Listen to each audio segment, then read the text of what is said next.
feeling that you and I are about to become very close. Have a feeling that you and I are about to become very close.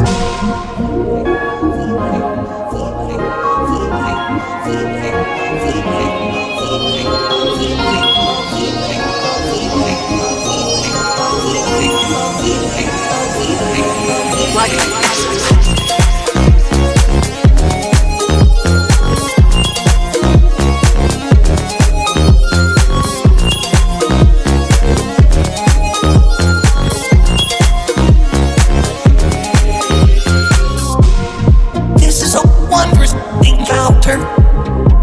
To adore the honor. This is a wondrous encounter. I hope that I'm not a bother. I have a feeling that you and I are about to become very close. Have a feeling that you and I are about to become very close. This is a wondrous encounter. To adore the honor. This is a wondrous encounter. I hope that I'm not a bother. No one is lovely as you. We should venture in the new. I am humbly at your service. If there's something I can do, no one is lovely as you. We should venture in the new. I am humbly at your service. If there's something I can do, 'cause I have a feeling that you and I are about to become very close. Have a feeling that you and I are about to become very close.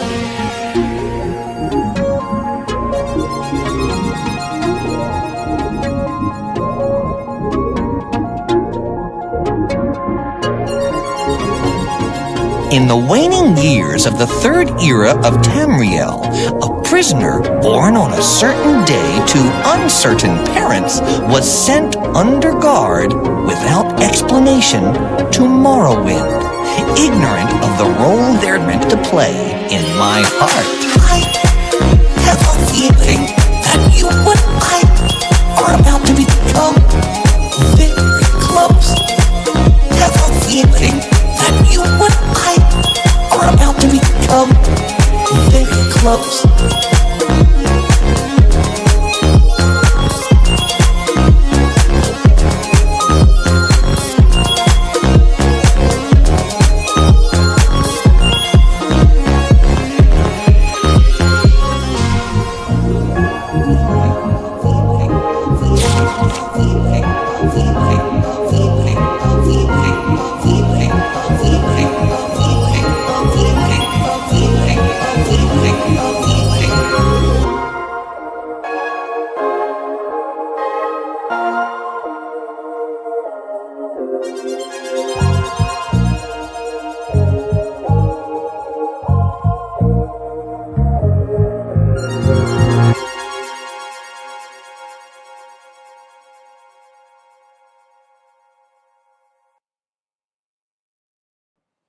Hello. Let me know if you can hear me, although you should, because last time we tested the mic and the new mic seems to be okay. I've got it on noise cancelling. Last time people were saying it was a little soft on noise cancelling, but I was seeing on my bars that it was picking up the noise from my headphones. So we'll see. If it's a little too soft, just let me know. But hey guys, I have no idea what's going on. I was struggling to get connection on both my laptop, and I'm still struggling to get connection on my phone. And the last time this happened was when there was that like severe security surge, which happened a few weeks ago. So I'm not sure what that's all about. I had to restart my computer twice before it actually picked up the Wi-Fi again. But anyway, hey, so hello to Andrea and Who Asked and Ale and Diamond Lock Productions and Adam Fishkin and B-Shirt and Indie Gotcha and Pudding Dead, Roland Marty, I want to say Relaxes, but it's Relaxas Vlogs and Game Clips, and Monster Slurpee, and let's see, I think that's everybody. Arid, and yes, I think that's everyone. So hey guys, how are you guys doing? I hope you had a good month. Where on earth is my drawing glove? I was so focused on trying to get my stuff to actually get going here. Oh, there it is. Found it. But I hope you guys are doing good. The video seems to be doing quite well. I actually don't check my analytics. Let me switch over to C. Where's editor mode? It says editor mode, studio mode. Okay, there, you guys should see it. The video seems to be doing good. I don't actually check my analytics because I'm one of those people where I can tell I can get like really caught up in the analytics. Like I can become way too invested in what are the view counts, how many commenters are getting, all of that. So I just don't. I just don't check them because it's a recipe for disaster. Okay, this is my computer, not yours. Me turning on my hue on. And switching here, there we go. I'm still waiting for my phone to connect, so I might have to switch back and forth to be able to see the chat because I genuinely don't know why it's struggling to find connection. I wonder if there really is something going on with like Cloudflare or something just not wanting to work.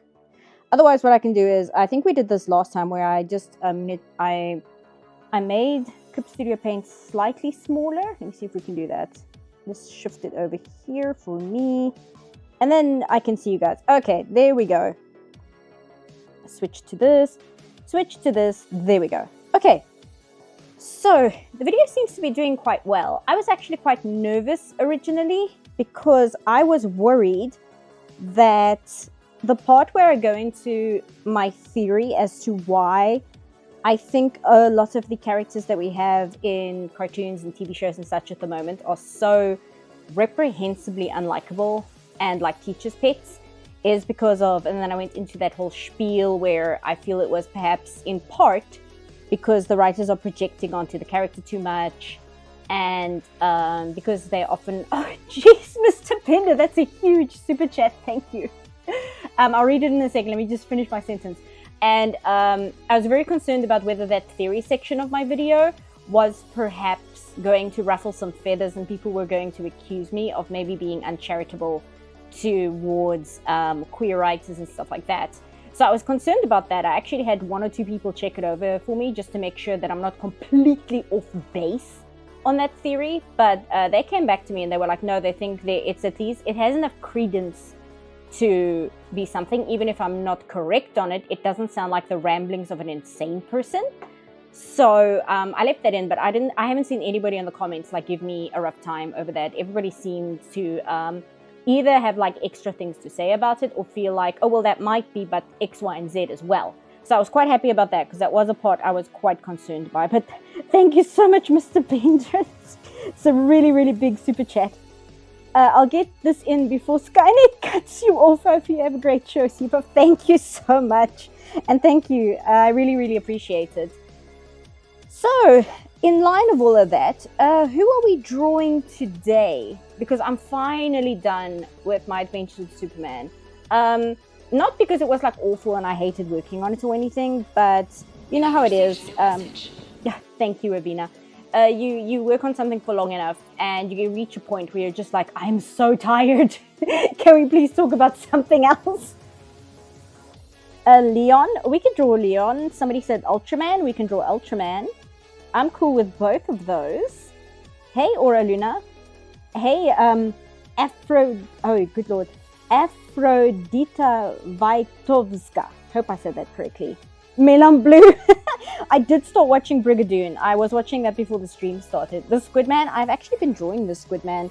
I'm trying to figure out how his expressions work because I realized whenever I was drawing him, I always draw him very stern because he's quite stern in the game itself. So this was kind of the default expression here. But I've just kind of been figuring out how his brow bones work. Because he doesn't have a mouth, right? Well, he does, it's down there, but he can't emote with his mouth. So I was like, you have to play with the brow bones and the eye shape to really get him to express. So that's what I've been doing, just to kind of figure out how the hell do you do expressions on a face like this. But I don't think drawing him on stream, because it is kind of a little tricky to figure out like what the bones in the face are doing. So it would take like a million years just to get like one drawing out. So happy to hear that. Yeah, no, Dragoon's great. I'm really enjoying it. It's really, really cute. Draw Mr. and Mrs. Seapuff. Something from my next video. Handsome Squidward. Was watching Cats Turn Dog. Oh, that's such a good movie. Intense Wolf Reaper from The Last Witch. No, I have not. Been watching Ray Earth. I've seen some of Ray Earth. I'm a big fan of the opening. I haven't like really gotten into it though. I've only seen a few episodes. People are saying Nanami. Okay, we can draw Nanami. Let me get some reference for her. I actually already have some saved up. I know you guys can't see when I'm clicking around my laptop. Just give me a sec. Let me grab some from the dedicated Utena. I say Utena, it's Utena, but it's one of those things you say it one way long enough and it just kind of embeds in your brain. But of course I have a dedicated Utena folder. Let me just find it. Okay, now where is Nanami? Well, there's this one, which is, if you know the anime, this is a terrible picture. This is such a bad. No. But I have that I could use as reference. Where's a better image of the poor woman? Please. Where she's not, yeah, people in the chat are like, oh god. Nanami, please. Okay, no, not there. Anime, other characters. Okay, I should have a character. Is this not? No, that's Shiori. That is Utena in her dress. That is Utena from the movie. Okay, you know what? I'm just gonna look up a screenshot. Hold on.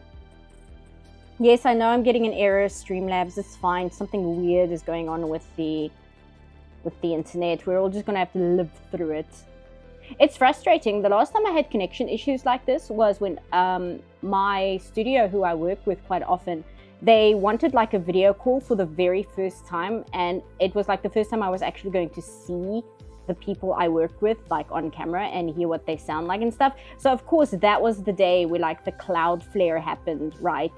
And everybody just was offline completely. Shirtless Akio, no.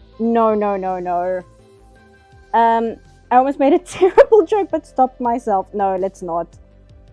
So I think we're gonna have to draw her in the Ojo Sama Laugh, because we can't really draw her in any other pose but that. I think I'm not even gonna ask chat if we're all in agreement, because I know we are.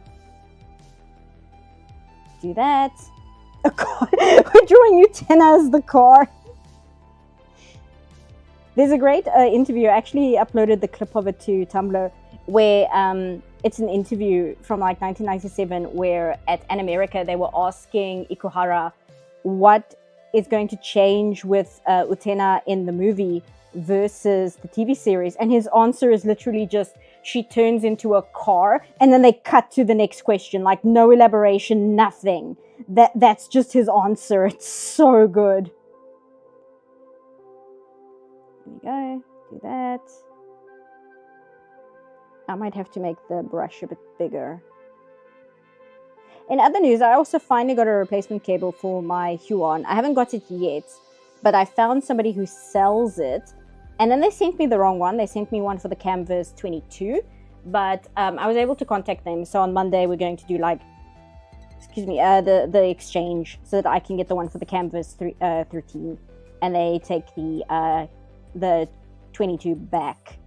So that would also be nice, because my tablet at the moment, because I move around a lot, the cable is a bit frayed, which means sometimes the Huon just kind of turns itself off. Do that. Yeah, I might have to make her smaller. I think I drew her too big. Yeah, hold on. Scale her down. There we go. It's anime, just go with it. But yes, the next video, I keep saying I'm going to do Velma 2 next, and I think I will, because I think that's just something that I have to get over with it, if that makes sense. It sounds terrible because like, well, why are you making videos about things you don't want to watch? And it's like, because the conversation is legitimately interesting. But because I make videos, the sad part is I actually have to watch what I cover. So I'm going to have to watch Velma Season 2. That's like the only thing where I'm like, oh, good Lord. I am excited to talk about whatever material it might give me and like discuss just this show and its existence. But as I said, I'm not going to do a full breakdown of it because I've kind of said everything I feel that's worth saying in the first part. And also I think to give it a full series breakdown on Season 2 is kind of giving it more attention than it really deserves, if that makes sense. Like it legitimately does not deserve that much of my time. Oh, I see somebody tagging me. I don't remember if you already updated further, but any luck on your gaming laptop? It's working, but it still has bolts screwing the screen in place. I haven't gotten the word back from the replacement part, but it's technically working, which is good because it means I've been able to play Baldur's Gate 3, which was driving me insane. I'm actually maybe going to finish my first run tomorrow, which I'm both excited and very, very, very nervous about because Mass Effect has so psychologically scarred me in terms of what an ending of a game can be like. So I'm really scared because I'm so scared I'm going to be like depressed for an entire week afterwards. My friend just reassures me that I won't be. And I'm just going to like restart the game once I finish it with a new character and like make different choices. So it's not even as if I'm technically finished with the game. But I'm nervous about that, and I'm nervous about just reaching the end of the plot, and I'm like dreading that slightly just because I'm scared of like getting like the post-game depression, which isn't fun.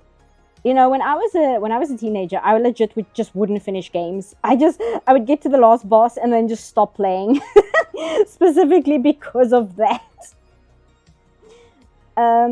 Hope it's not going to be too taxing. I'm not sure what you mean in tax. Oh, you mean Velma 2. No, it should be fine. It's just that thing of sitting down and doing it. Because, like, the writing part is fun. And the being hyperbolic with how crazy it makes me, that part's all fun. And the editing is fun. The least fun part is talking about it. But also what I want to do is I want to make a video on Magnifico from Disney's Wish. Because I was seeing somebody else talk about specifically the music in Wish and how badly written it is and why. And it's a very, very good video. It's by somebody who is a theater kid and is super into like musicals, like stage musicals.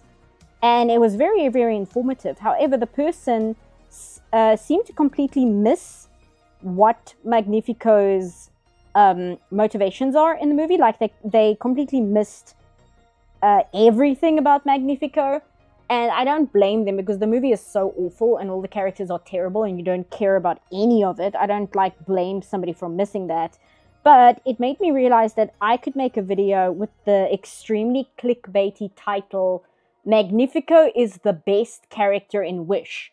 And that's a really cool like clickbait title for people to see on YouTube, because you read that and immediately you're like, why is Magnifico the best character in this awful movie?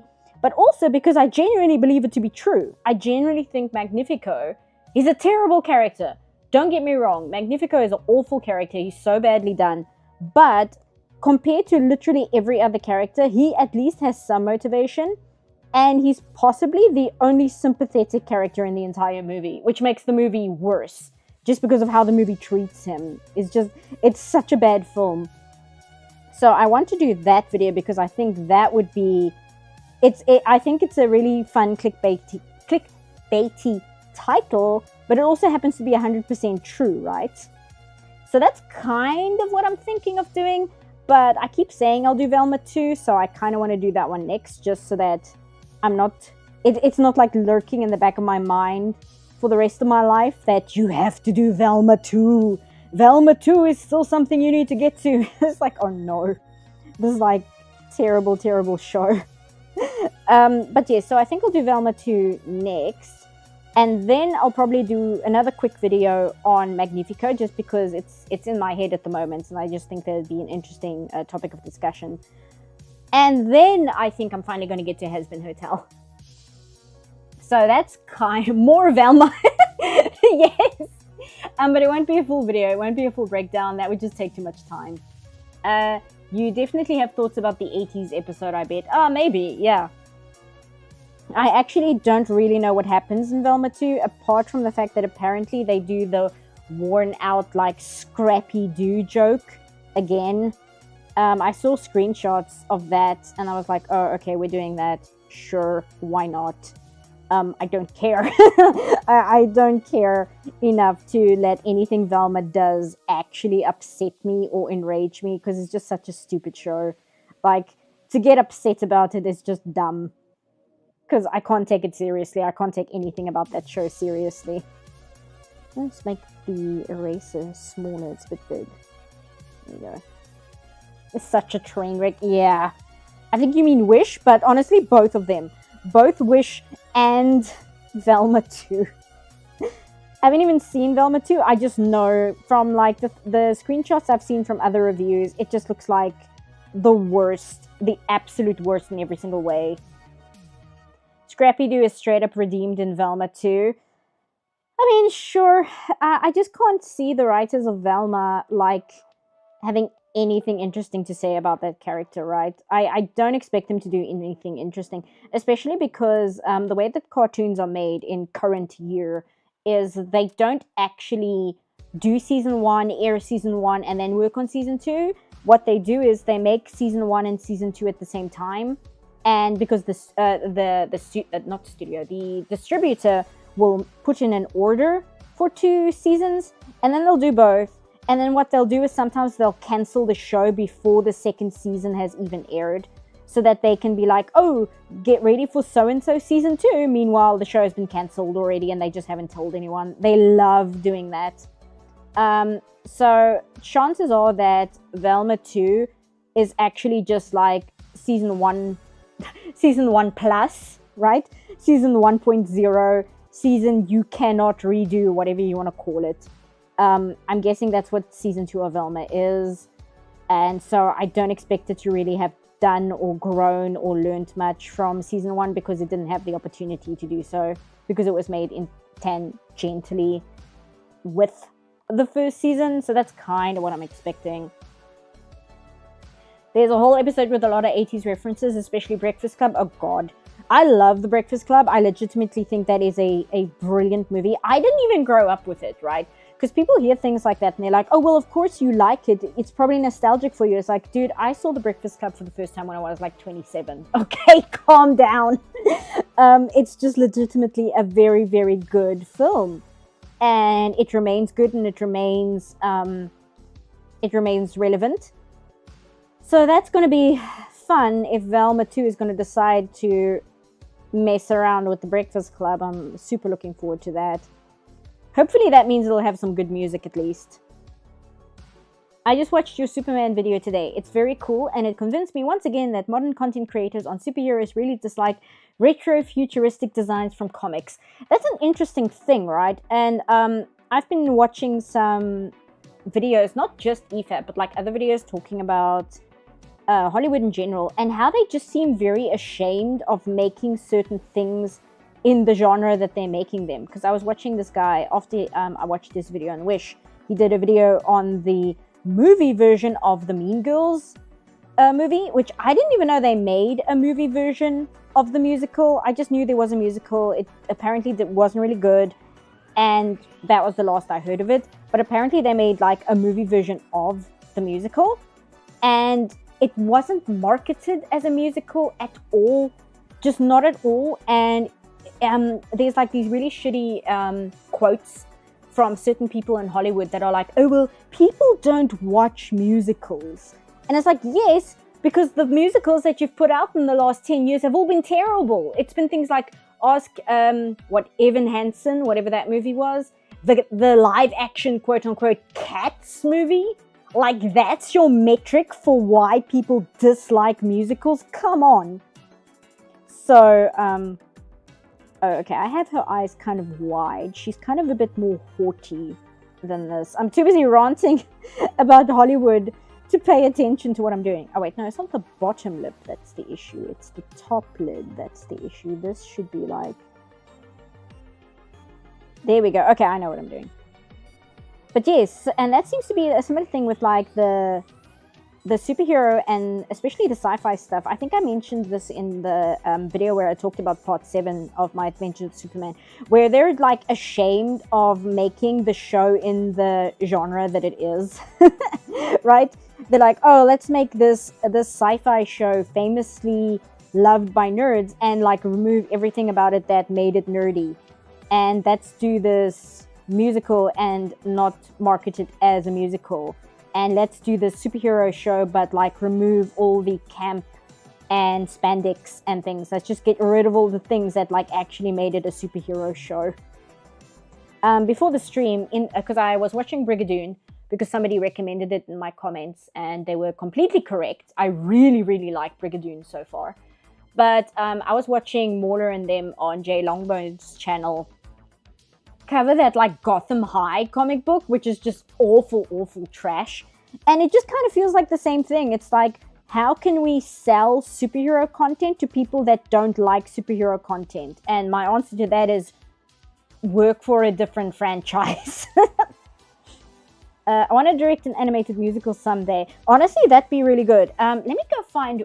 sorry, I'm just going to interrupt this quick because I keep mentioning this guy's video, so I just want to go get his name because check the bingo card. I'm terrible with names and I want to give him proper shout out because he's a bigger channel than me, but he's not like a 100 subscriber channel or anything. And I just thought it was a genuinely interesting video that discussed it discusses Wish, a musical. Yeah, maybe that'll get me what I'm looking for. But it also talks about, here we go. The video is called Wish and Disney's Musical Reluctance, and the video creator's name is Maxwell Green. And it's a very, very good video. Check it after the live stream, please. But it was talking about how the reason that Disney musicals are so well renowned is because they would always get stage musical writers to do the music, you know, like Howard Ashman famously. I didn't even know this until recently. Before he was hired on by Disney, he was doing, or he did do, Little Shop of Horrors. That was Howard Ashman. So he brought his stage musical knowledge to Disney. And he was saying, I have seen interviews with him where he says that if you want to make an old school classic Hollywood style musical, Disney is kind of the last place where you can do that. But then you have like Wish, where they didn't do that. They hired pop music writers to write the music for Wish. And that's kind of part of the problem. It's Disney wanted a musical like Frozen, which even though I don't think Frozen is that good, it's at least, you know, you can't argue that the music didn't have an impact, even though, you know, it's not for me. But it sounds like a musical. It sounds like a musical animated Disney movie. Whereas Wish, they have these pop writers working for it that are writing stuff that you would hear on the radio. And it doesn't really work in an animated movie scene unless you're doing something extremely specific. For instance, Arlo the Alligator Boy has some amazing music in it. But Arlo the Alligator Boy, all the music in that movie is like R&B style music. And it's really good. It's like legitimately good. Oh boy, here we go. If you've been here before, you know that Booba is my weakness. Also, I know she's 13, but she is designed with a slight chest, so don't come for me. I am just following the character design here. Here we go. So it goes like that, that.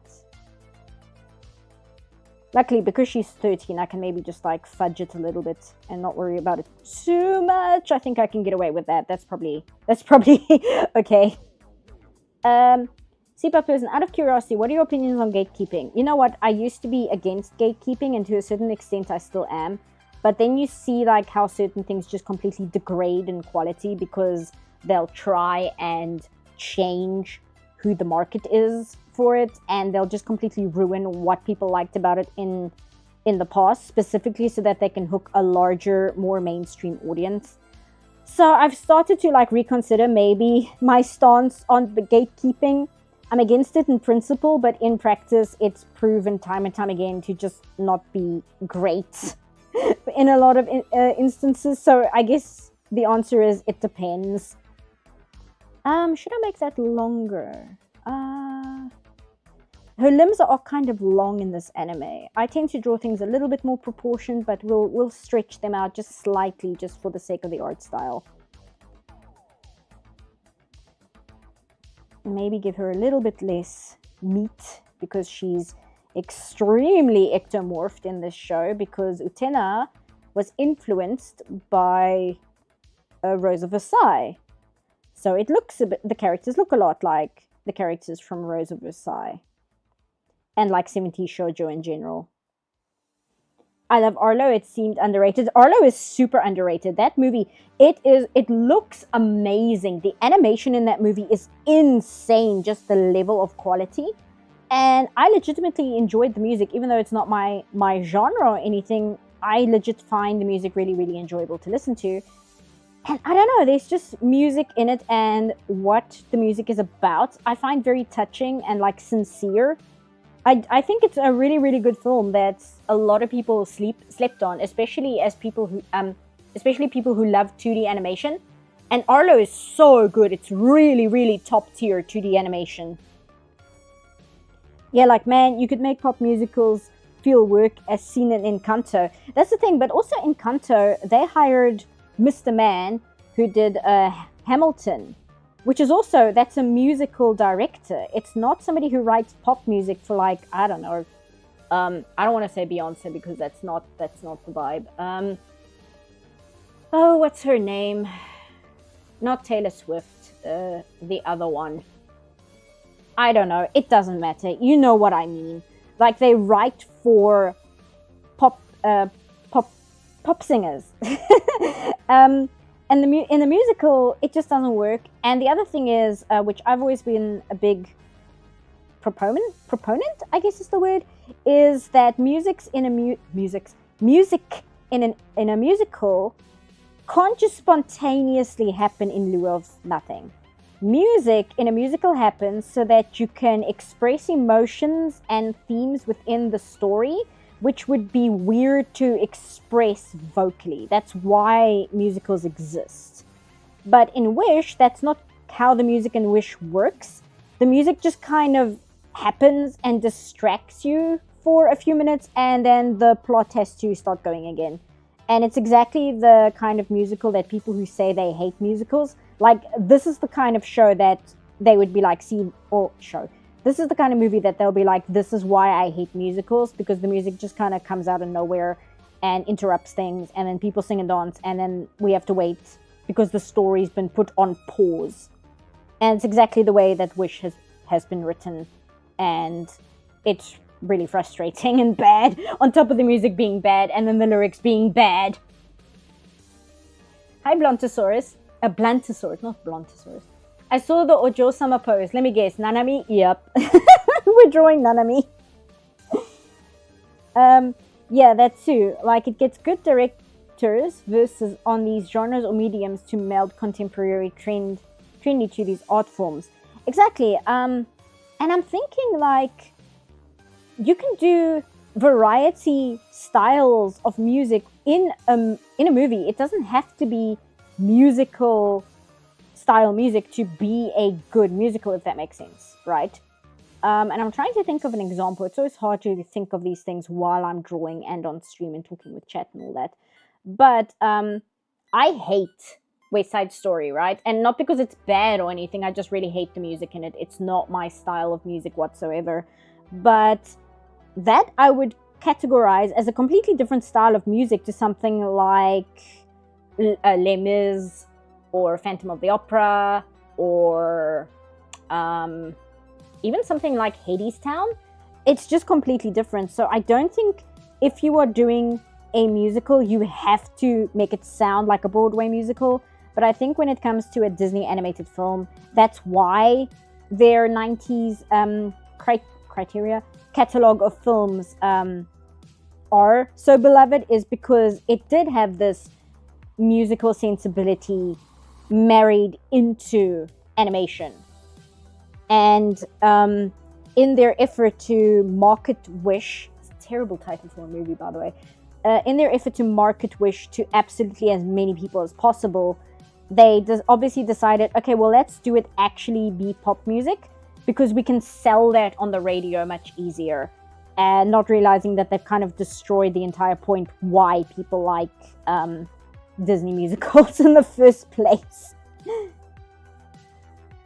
But yes, so I'm wondering about doing a video on Magnifico as the only good character in all of Wish, because Magnifico actually has a very interesting backstory that ties directly into his motivations and why he is the way he is.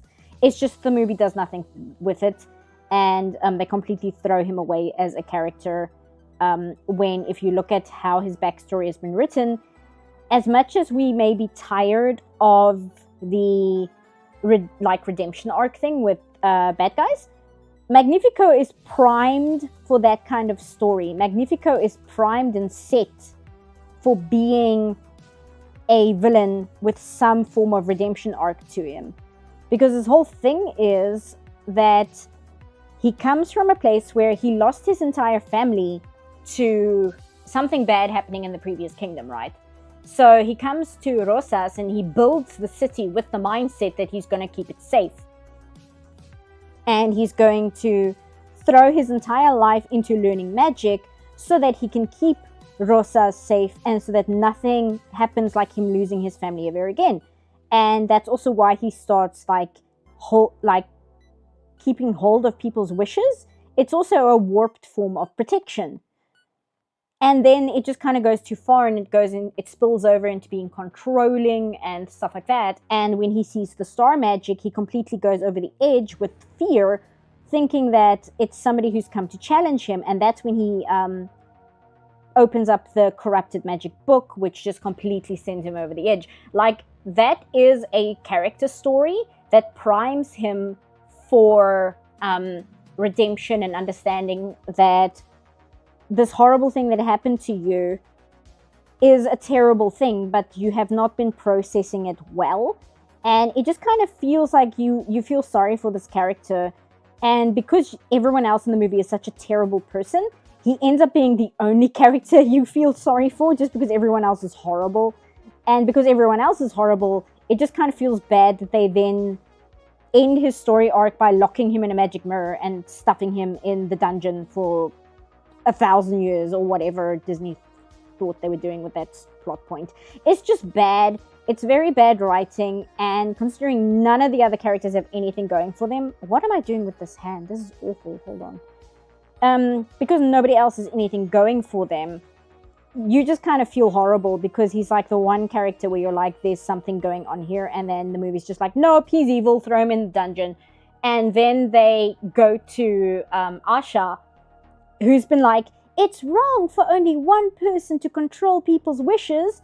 And then everybody comes to Asha afterwards and goes, you should be our fairy godmother and grant us wishes. So nothing was accomplished in like the entire movie. They just gave Asha the exact same job that Magnifico had, but we're supposed to like be happy about it now. I don't get it. That movie's so awful.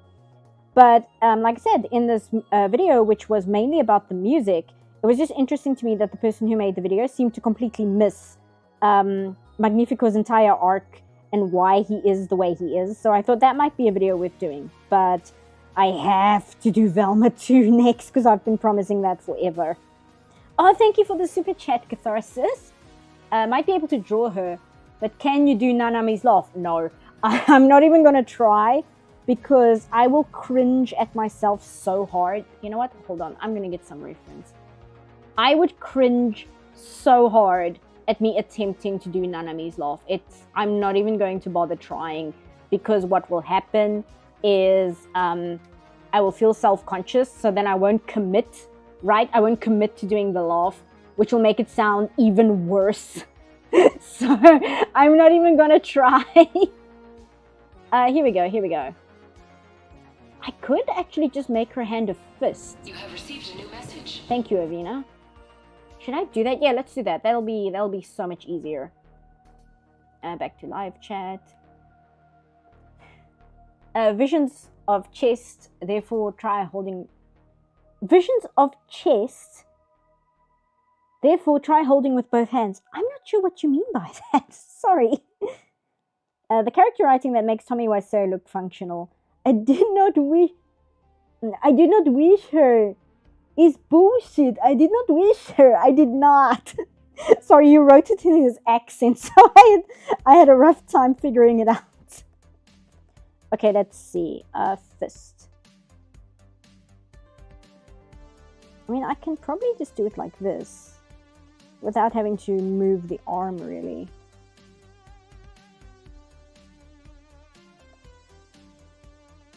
I could. I think this arm might be too short. I think that might be what's tripping me up. Hold on. Like, the forearm is okay, but I think the bicep might need some tweaking.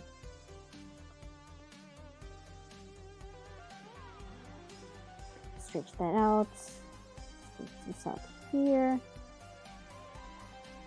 Stretch that out there. That's better. Oops, that's too much. There we go. I'll try and fix this. Grab that. There we go. I grew up during a time when Broadway musicals were all the rage. Cats, Little Shop of Horrors, A Chorus Line, the list goes on. Yeah, we never really had, like... We knew about musicals, obviously, and my mom had seen quite a few, but because we never really had a place to host them in my country for a very long time, it was only until, like, the late 2000s, like 2008, 2009, when we had a stage where the Lion King musical finally came here and toured here, and then Phantom of the Opera toured here. But before that, when you wanted to see a musical, you had to go overseas to see like one of these big musicals or wait for a movie adaptation. And that is why I was actually not against them doing a movie adaptation of Wicked, even though I think, not Selena Gomez, what is this woman's name? She was in that Nickelodeon show. She's super famous. Anyway, she is going to apparently star as Elphaba, which that I'm not super cool with because I just don't think she has the range, quite frankly, and I don't know if she'd be able to really capture like Elphaba's entire thing, because Elphaba, what on earth was... Oh, it was the music. I was like, why on earth is Mario talking? It's part of the music. Calm down. Did you ever see Serafina? I did not. I know it's on Netflix, but I haven't watched it. I tend to cringe a little bit when American people make movies about South Africa, because there's inherently something like weird about it. There's just something off. If you've ever watched an anime where an anime has like a quote-unquote American character in it, that's kind of what seeing an American studio make a South African movie is like. It's really, really awkward and weird. and like, I don't think you know what you're doing.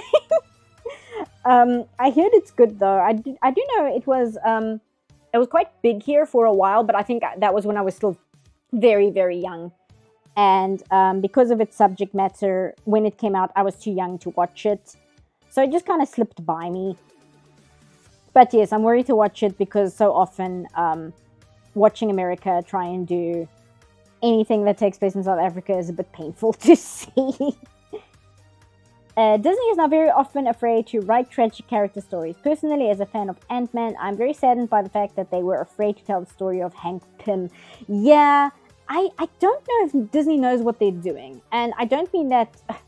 I mean, it's impossible to say that without it coming across like derogatory, but I don't entirely mean it as like, oh, what, they don't know what they're doing. No, I think they legitimately don't really know what they're doing. I think that they're so caught up in a lot of nonsense in terms of, oh, we have to hire the right people, we have to write stories that's going to make us look good. They're so caught up in all that mess that, as Wish proves, they don't really know how to make movies anymore.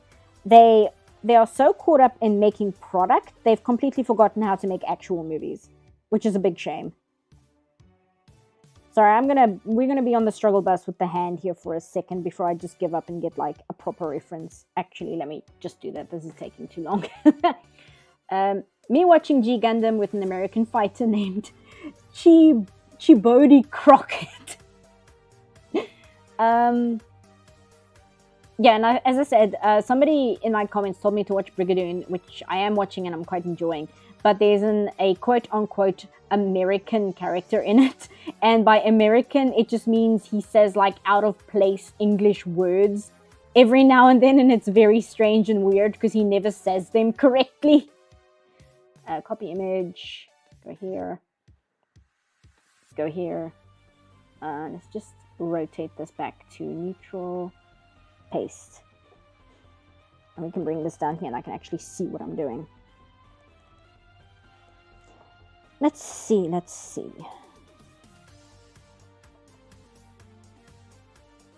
Do that. Clear that. Be the American that the Japanese think you are.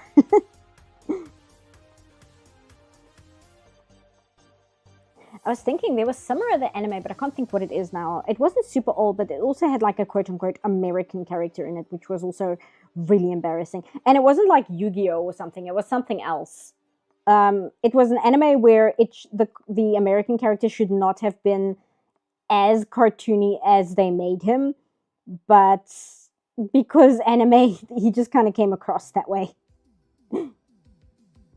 It feels like they base their creative process of revenue prediction than wanting to write a story. That's exactly what they do. I was watching Jay Longbone's video where she was talking about Amandla, who is the actress of the main character in Acolyte, who made an absolute fool of herself because when people started saying, hey, the Acolyte is really, really terrible, she made like a diss track on Instagram about like how white people are racist or something, which that's an interesting statement to make. But Jay Longbone had footage of an interview in LA with somebody who either works or did work at Disney. It looked like a guerrilla interview, quite frankly. And he was saying that on the business side of things, not even the actor side of things, they wanted to hire somebody who was mixed, but he quote unquote didn't look black enough. So they didn't hire him because they needed somebody in the business meetings to look a certain way. And because this person didn't really look black, they passed this person over for somebody else who was also mixed but just looked the part better. So, you know, that's the level we're on in terms of Disney at the moment. But I will say this, one thing that all this nonsense has made very interesting to me is it means that while Disney is making a fool of themselves, people are not going to sit around and wait for Disney to get good. They're going to look for entertainment in other areas. So as a result, this is why I think we're seeing people much more open and like eager to talk about foreign movies. And yes, you might say, okay, well, it's not like these big heavyweight drama foreign movies. It's still interesting to me because I finally watched RRR and it's really good. I really enjoyed it. But what I do is sometimes I'll watch a movie and then I'll watch a bunch of reaction channels react to it because I enjoy seeing other people like react to a movie and such. And a lot of people reacted to RRR. And I did the same thing when I finally watched Godzilla Minus One. Like, so many people reacted to Godzilla Minus One. And if somebody reacts to a movie, it means that the people watching that reactor who haven't seen the movie yet are more incentivized to watch the movie the reactor is watching. So it's interesting how, with Disney not doing their jobs, people are watching more foreign movies and more foreign TV shows, thanks to Netflix and stuff more readily making that kind of thing available. So that's very interesting to me, where... You have received a new message. Oh, thank you, Avina. What a story, Magnifico. How's your sex life? But yes, it's kind of opened up the door for other parts of the movie industry to kind of pick up the slack because Disney is not pulling their weight. And that's really interesting to me, and I think it's something that doesn't get talked about a lot, but it is definitely a trend I see. Let's just check her hair. Okay, well, she has her fringe pulled back, and then she's got the braid. So let's do that. Her fringe is like this. And it's pulled back, and then she has the braid that goes around like this. And then she has like her actual hair. But I was thinking, like, we know many years ago by now, a Parasite won, I think it won Best Picture, didn't it? I know it won Best Director. And even though it didn't win a massive amount of awards, RRR, I think, won like Best Song that year at the Oscars. And this year, Godzilla Minus One won for Best Visual Effects. And you may say these are like throwaway Oscars. They're not like the big Oscars. But they're not like relegated to the foreign films gulag that you often see at the Oscars. They're like winning Oscars that in the past would be reserved for American films. And it's just very interesting to me how the slack is causing all these other films to kind of bubble up to the surface for the general audience, just because they're so not interested in seeing, what can I even make a joke about? What on earth is Disney doing at the moment? Oh, live action Lilo and Stitch, because yes, that's real. That's the next thing they're doing, so brace yourselves. Good Lord. Hey Zane, hello, just came from work. Hopping between you're in another stream. Yeah, I do that too sometimes. A live action what? Yeah. Oh, it's gonna be so bad. It's gonna be so bad. I haven't seen a single frame of the movie and I know it's gonna be bad. Oh, good Lord. And is Sanders even involved in the movie? I doubt it. No, he wouldn't be, because Chris Sanders, he left Disney. He's with DreamWorks at the moment, isn't he? So Sanders won't be involved, and if Sanders isn't involved in the project, well, what's the point? Right? Isn't RRR that batshit crazy Bollywood movie? Yes! It's so good. It is like legitimately a good movie.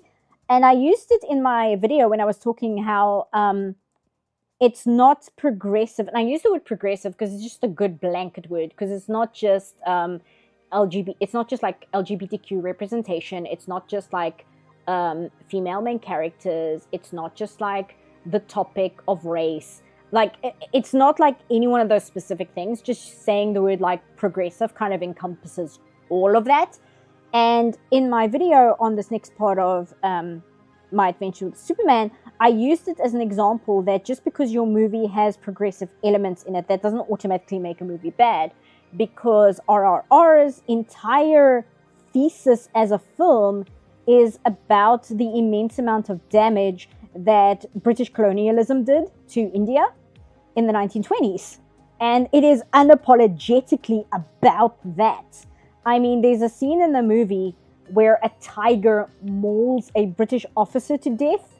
And it's like, yeah, this movie is not subtle. This movie is not subtle with what it's trying to say.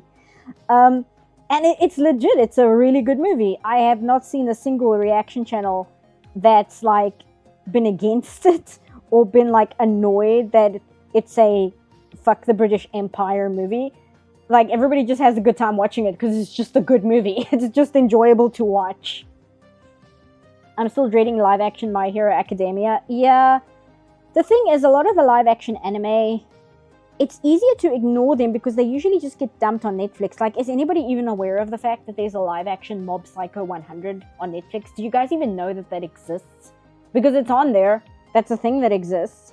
There's a live action Yu Yu Hakusho on Netflix at the moment. Like, do any of you know?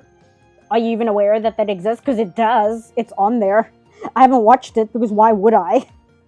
But that's why, like, I don't give it that much of a passing glance, because it only seems to like be important when Netflix decides it's important. Like, when they thought that Cowboy Bebop would be a big deal and then it wasn't because it was awful. So like the live action My Hero Academia movie, it's only important because they say it's important. It's like, well, why is it more important to like live action Mob Psycho 100? Why is it more important than like live action Yu Yu Hakusho? Because those things exist. But you don't talk about them now, do you? Also, how exactly would you do a My Hero Academia thing? I suppose you could ask that about One Piece as well, but My Hero Academia, that's like 7 seasons. Does it have a cohesive story that you can put into a single movie? Is that even like possible? Or is it just going to be like a mess and they're just going to kind of do whatever? Because I can see them doing that. I was very angry when I found out that Adam West had been asking WB for a very long time to give him at least a minor role in modern Batman films, and they constantly refused him. Yeah, that's upsetting. But it also kind of, in a weird way, it doesn't matter, because even though he had other roles, to this day, if you hear the word Adam West, you think of Batman. Like, it might have been a show from the 60s, but we still think of Adam West as the Batman guy.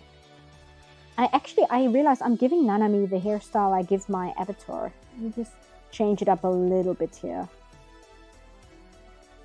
Not that it's that shocking, because I kind of incorporated a lot of the way that Utena draws hair into the way that I draw hair, just because I like the way they do it.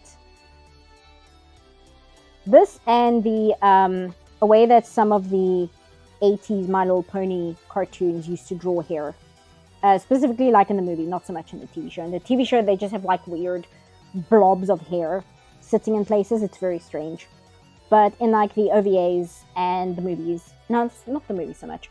I guess only in the OVAs, they have some really cool ways of drawing hair. I'm also going to make the hair longer, because I think her hair is longer than the way I draw my avatar. Just to insert his ugly 3D model into the flesh. Live-action anime adaptations are generally a bad idea. Even Japan really gets it right. Yeah, I think from what I've heard, one of the very, very few ones that gets it right is the live-action Kenshin, which I need to get to, because I put it off because, you know, you hear live-action Kenshin and you just kind of roll your eyes because live-action anime, but apparently they're really good. Kenshin is a bit of a difficult franchise to talk about, thanks to its creator being a legitimately awful human being. But, you know, it's one of those things that I compartmentalize, where I'm like, well, even if I never buy another piece of the manga ever again, I feel it's a good enough story that I want to engage with it, and I'd rather engage with it in things like the live action show or the anime, where there are so many other people who worked on it, that I can honor those people who helped make the show, and it's not purely the creation of the original creator, because he sucks. he's horrible. And even the manga, if you really want to stretch, you can like try and comfort yourself that, well, Oda, who does One Piece, he started out as an assistant artist on the Kenshin manga. So I mean, you can even like stretch it that way if you want.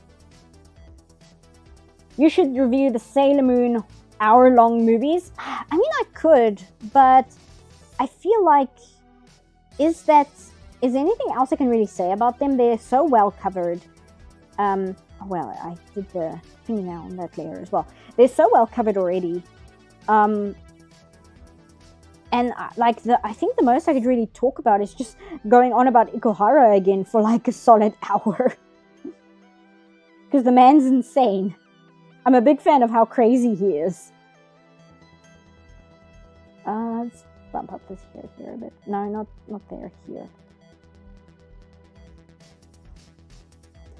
And here a little bit. There we go. There we go, that works. Let's do her outfit.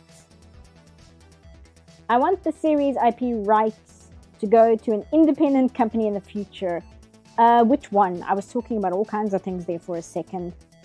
Like Yu Yu Hakusho. Oh, Kenshin. You mean like Kenshin? Yeah.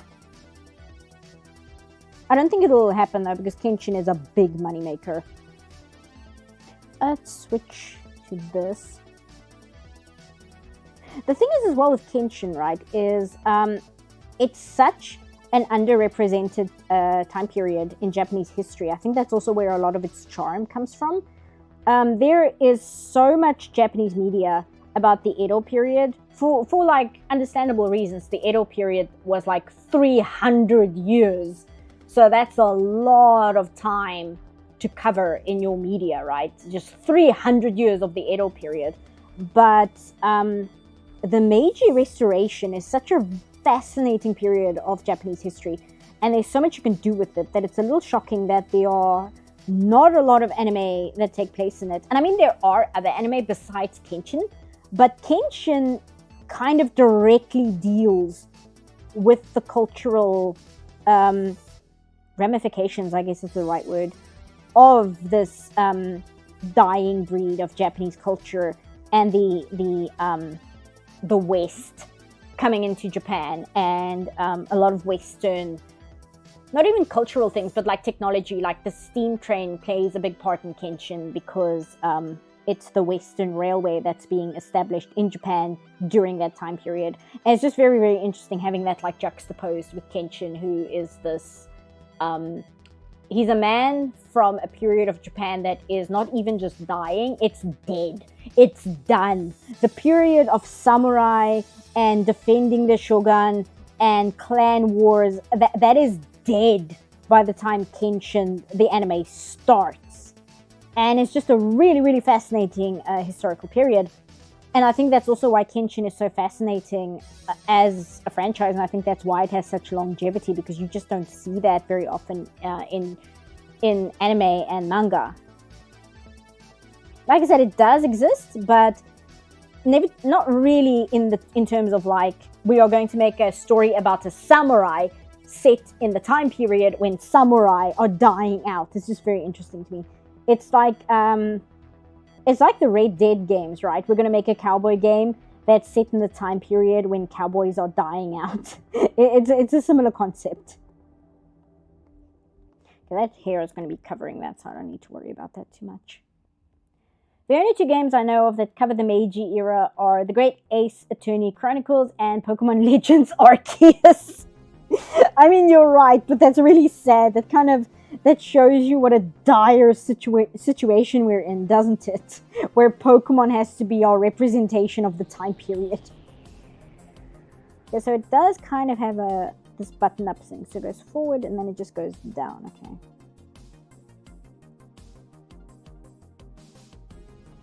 Because it's like a vest. There we go. I'm in pain now and then about Rurouni Kenshin's current state as a latecomer. I love the cast so much, especially Kenshin himself. That's the thing, right? And that's why I say I try and compartmentalize Kenshin and focusing on the anime and the live action movies, even though I haven't gotten to them yet, but that's something I'm still like willing to engage with. And I just kind of focus on the people who helped make those parts of the media and try to not engage with the manga so much, because I feel that the story is too good to discard, and I think that the story is too interesting to discard, and because it's this very unique period of Japanese history, I don't want to just throw it away, but at the same time it's irresponsible to pretend that the creator isn't this horrible human being. And the fact that he only got 6 months in jail is screwed up and frustrating, to say the least. So that's kind of how I try and think about it. Just to kind of like think of a way that I can still watch and engage with the story that I do find really memorable and worthwhile, without ignoring the fact that, you know, it comes from an extremely bad place. Because, and like I said, because it's irresponsible just to be like, stick your fingers in your ears and pretend that that isn't a reality. And it's sad, but that's kind of what we have to do.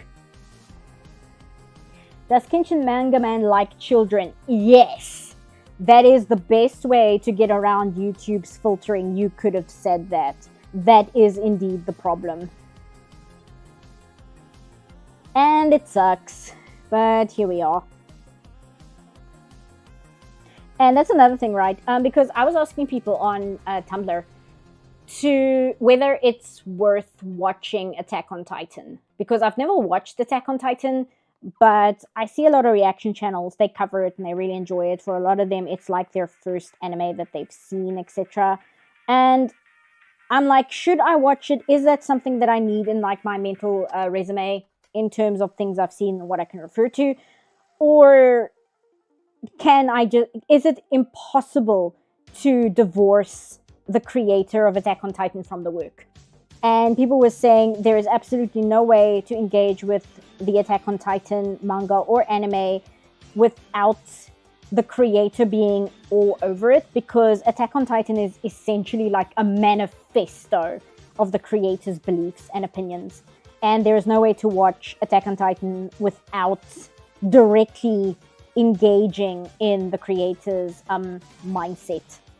Whereas Rurouni Kenshin, you know, if nothing else, nothing about the creator's, do we call it a controversy? How do we get around YouTube's filtering? The thing which makes the creator bad is not in the work itself. It is something completely removed from the content. You understand what I mean? Like Attack on Titan is very representative of the creator's thoughts and feelings, especially about Korea. Whereas Rurouni Kenshin, nothing about what makes the creator a bad person is actually in the content itself. I saw the trailer for the animated version of Watchmen, and it looks bad. They use the animation style where 3D models pretended to be 2D.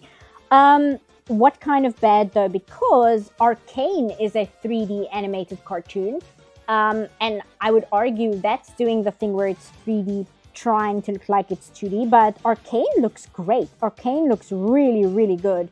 But of course, the thing is, Arcane was animated by French animators. So, if you're wondering why Arcane looks that well, that's why it was animated by the French. And if you're unaware, for whatever reason, French animators are consistently, for decades now in the animation industry, considered the best animators in the world. We don't know why, but for some reason, French animators just have this level of skill and quality to their work, which is like next level. I have a friend who went to Gobelin, and he said like the first year students were doing things not even having completed a term of the college yet, that he was flabbergasted by. You cannot believe the level of quality. And we don't know why. We don't know why. The French are just good at it, but they are. And they have been for decades. It's just something we all have to accept.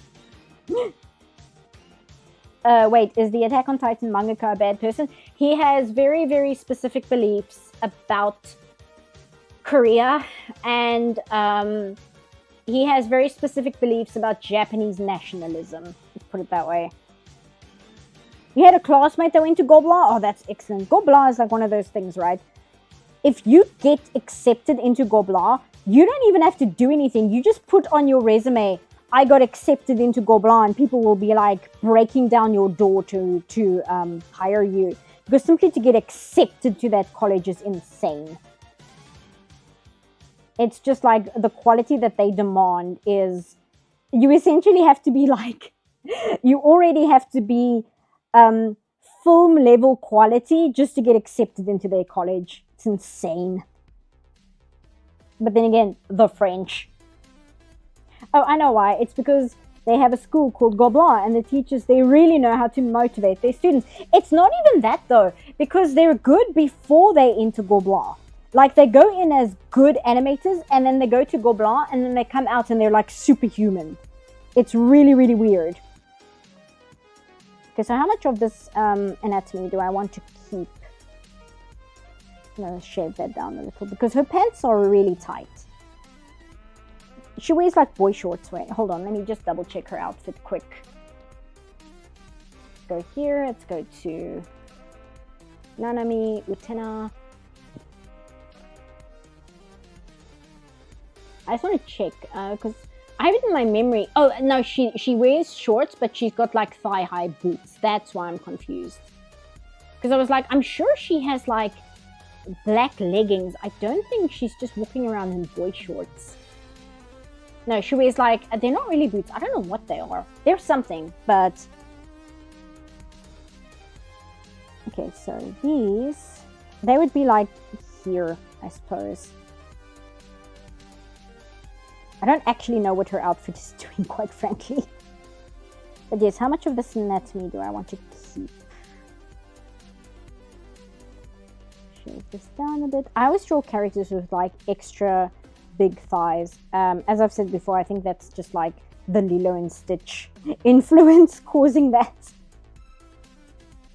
Didn't Razorfist do an entire video about how French comic books were an overlooked gem? I don't know, but that would make sense to me because he's right. French comic books are also next level. Belgian comic books more so than the French, I think. Well, no, I don't know, because what is it? The sci-fi one. They did a movie of it recently, and apparently the movie was terrible. But the sci-fi comic, it's not Ernest and Celestine. It's a different one. That one's art is really, really good. And I mean, I've got a copy of the Inkle, which, you know, it's Mobius, so it's gorgeous.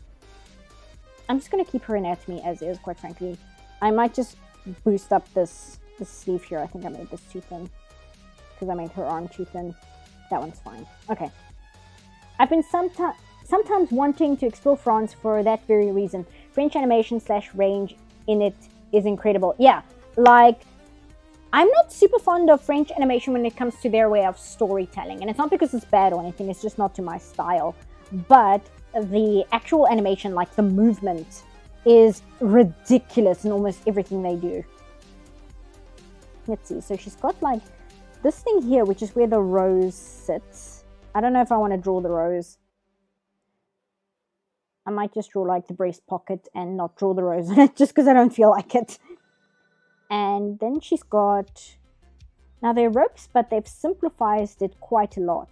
So I might just simplify it as well instead of trying to draw like individual rope parts. You can't knock Belgian comics. The Golden Age includes Hergé's Tintin. Yes, it's got Tintin and is Spirou is French, right? Is Spirou French or Belgian? I think Spirou is French. I'm not sure. I can't remember right this second. I have to double check. I've got my Spiros on the shelf here, but I want to say they're French though. I think Spirou is French. I don't think it's Belgian. I don't know why I thought it was Belgian there for a second. But yes, the Inkle, really, really, really good. Really highly recommend Inkle. The story is insane. Like, it's legit like some psychedelic stuff, but it would be because it's Kwararowski, right? But because Mobius is the artist for the Inkle, every single panel is like a work of art. It's so gorgeous. What else? Oh, she has this thing that goes into this. I don't know what these are called. I see that they are also in Rose of Versailles. She also has something similar where it clips in here and then it goes up into, not the pauldron, but like the shoulder piece. It's also in Rose of Versailles when she's wearing like her Versailles uniform. She's got this thing as well. I'm not entirely sure what it is. I should look that up and find out. Belgian, French, same thing? No. Definitely not. Belgian and France are not the same thing. That. Asterix was my freaking childhood. I wanted to have something like it since very young. Asterix is so good. I was like genuinely shocked because in South Africa, Asterix is just kind of our childhood. Everybody knows Asterix. So when I was in Canada, we were going to watch the 2D Asterix movie Asterix versus the Vikings. And like the lecturer had to explain to the class what Asterix is because the Canadians and the Americans didn't know. And that was shocking to me. Like the fact that some people wouldn't know Asterix was a bit of a like cultural wake-up call for me. As far as I can tell, Ghibli really loves adapting European stories and working with European studios, basically because the founders got their start animating on Italian cartoons like Sherlock Hound. It's not even just that though, because Heidi, Girl of the Alps is a Japanese anime. I don't think it was co-produced with any European studio, but that kickstarted the World Masterpiece Theatre Collection, which a lot of the pre-Ghibli guys were working on, because Heidi, Girl of the Alps is actually Isao Takahata's baby. which makes sense because if you watch Heidi and then you look at Takahata's later work, it just makes a lot of sense that was him. Miyazaki worked on like a few episodes of Heidi. I think he did some storyboarding. I think he was on key animation on 1 or 2 episodes, but Takahata was the director of the entirety of Heidi, Girl of the Alps. So then it goes. What is Ho? Give me a sec. What do I think about Soviet animation? I need to expose myself to more of it. I really like how varied it is in artistic style.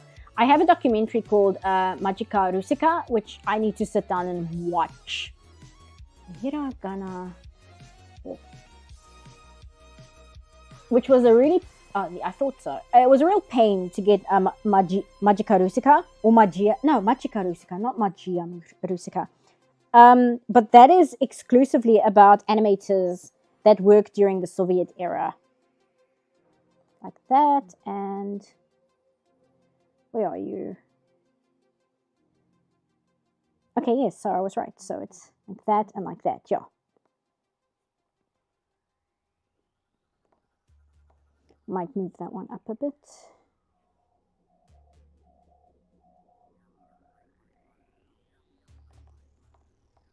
Do that.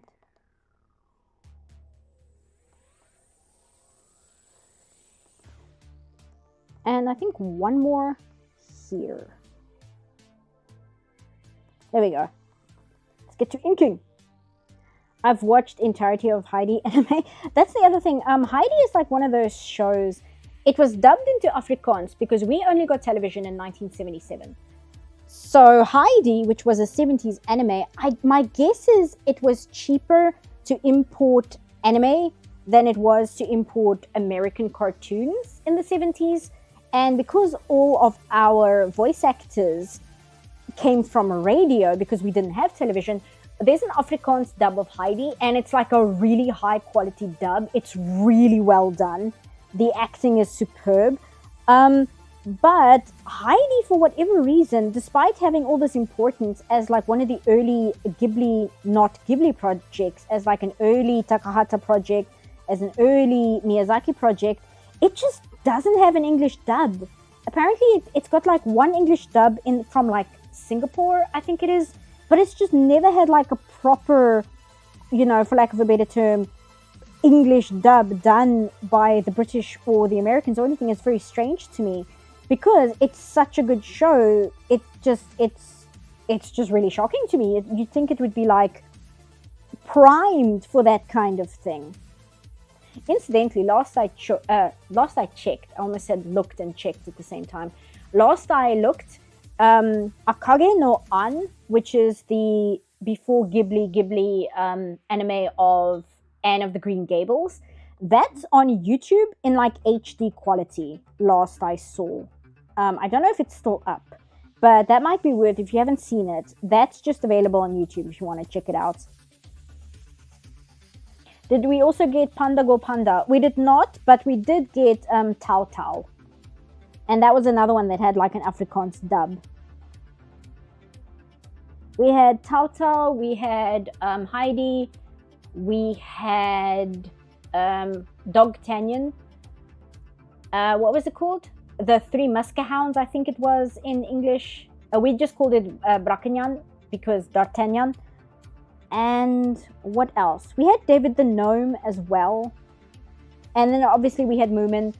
We had the Afrikaans dub of Moomin, but I have the BBC dub on DVD now. I like the BBC dub. I actually think the BBC dub is really good. Tao Tao was in Finland too. Yeah. Get the Dog Master. Yeah. That was Brakenyan. I remember quite liking that, but I wasn't as into that as I was Heidi or Moomin. Moomin was always my favorite. And then we also got Pinocchio, but my mom hated the Pinocchio anime. She said it was very loud and annoying to listen to.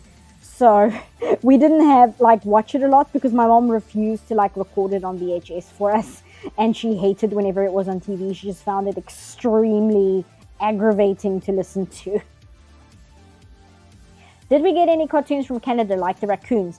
I remember the raccoons being on TV, but I don't remember enjoying it. But I think I was very, very, very young, and something about the art style just didn't do it for me.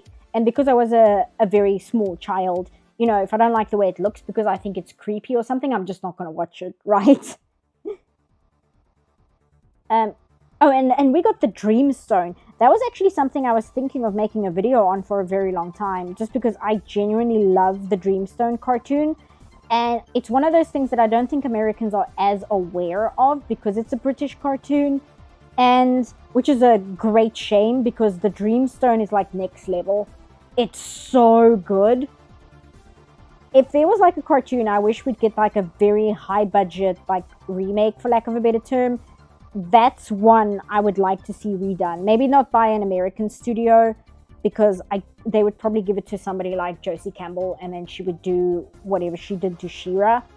But I think the Dreamstone could really use a reboot, because the first 4 episodes of the Dreamstone is so much darker in tone than everything else in the show. It's one of those cartoons where the first, like the pilot, the first 4 episodes is really dark and moody, and then as soon as it gets picked up for a full season, it becomes a lot more lighthearted and things.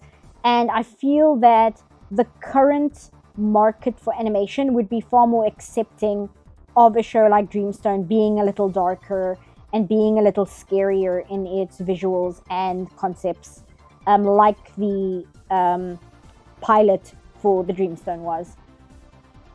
Did we have Willy Frog? No, we did not.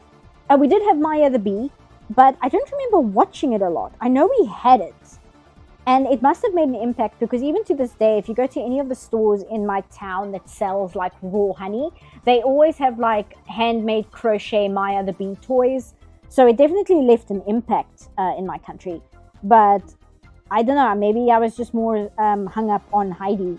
You know, you kind of have that one show that you obsess over, and I think Heidi was the one for me. And then Samurai Pizza Cats aired, and there went the rest of my humor for the rest of my life. I'm pretty sure my sense of humor was irreparably damaged by Samurai Pizza Cats. I'm pretty sure that's the culprit. It was specifically the American dub, and why that's important is Samurai Pizza Cats is one of those dubs, much like Ghost Stories, where the dubbing studio got the footage for Samurai Pizza Cats, but they didn't get the script, and so they didn't understand what any of the characters were saying. So when they did the dub, they just got a bunch of comedians into the recording booth, and they just kind of made up what the characters were saying. So the dub for Samurai Pizza Cats is just a bunch of ad-libbed by some like really, really talented comedians. So it's hilarious. The dub for Samurai Pizza Cat is better than the original material, specifically because of that. And it's not like Ghost Stories where the dub makes it into like an adult cartoon, because Samurai Pizza Cats remains very much a for children cartoon. But it's just so much funnier hearing people kind of trying to make sense of the Japanese nonsense on screen in like 1991. And like I said, that's what I grew up with, and I'm pretty sure that broke my sense of humor for the rest of my life, because as you can imagine, that is one chaotic show. Ghost Stories dub is the reason Japanese creators now demand changes. Which is understandable, yeah. Because that was the problem with Miyazaki, right? Is he sold Nausicaa of the Valley of the Wind to an American dubbing studio, and they massacred it. And he got so upset that when it came time to dub Princess Mononoke, like they had to beg and plead him on hands and knees if he would let them dub Princess Mononoke, and they had to like promise him that they were not going to make drastic changes to it, because Miyazaki was so disgusted with what they did with Nausicaa and the Valley of the Wind, as he should be, because the original dub of that is atrocious. They hacked that movie. They like massacred that movie in editing. Oh yes, they sent a katana. That was the thing. When they asked, I remember that story, when they asked him if they could edit 1 or 2 parts of Princess Mononoke, and Miyazaki replied by mailing them a katana and saying no. What a legend. Kind of reminds me of the Precure in its English version called Glitter Force. I have not checked out Glitter Force. It's on Netflix, but I don't know. Something about it just gave me a weird vibe. I don't know what it was. I looked at the Netflix intro page where it tells you what the show is about, and I'm like, I don't know if I can trust this. This seems like some 4Kids nonsense going on here. This seems like some One Piece rap craziness that I'm gonna watch here. And one of the first anime I ever watched is the Sailor Moon movie, Promise of the Rose, which is the first Sailor Moon movie.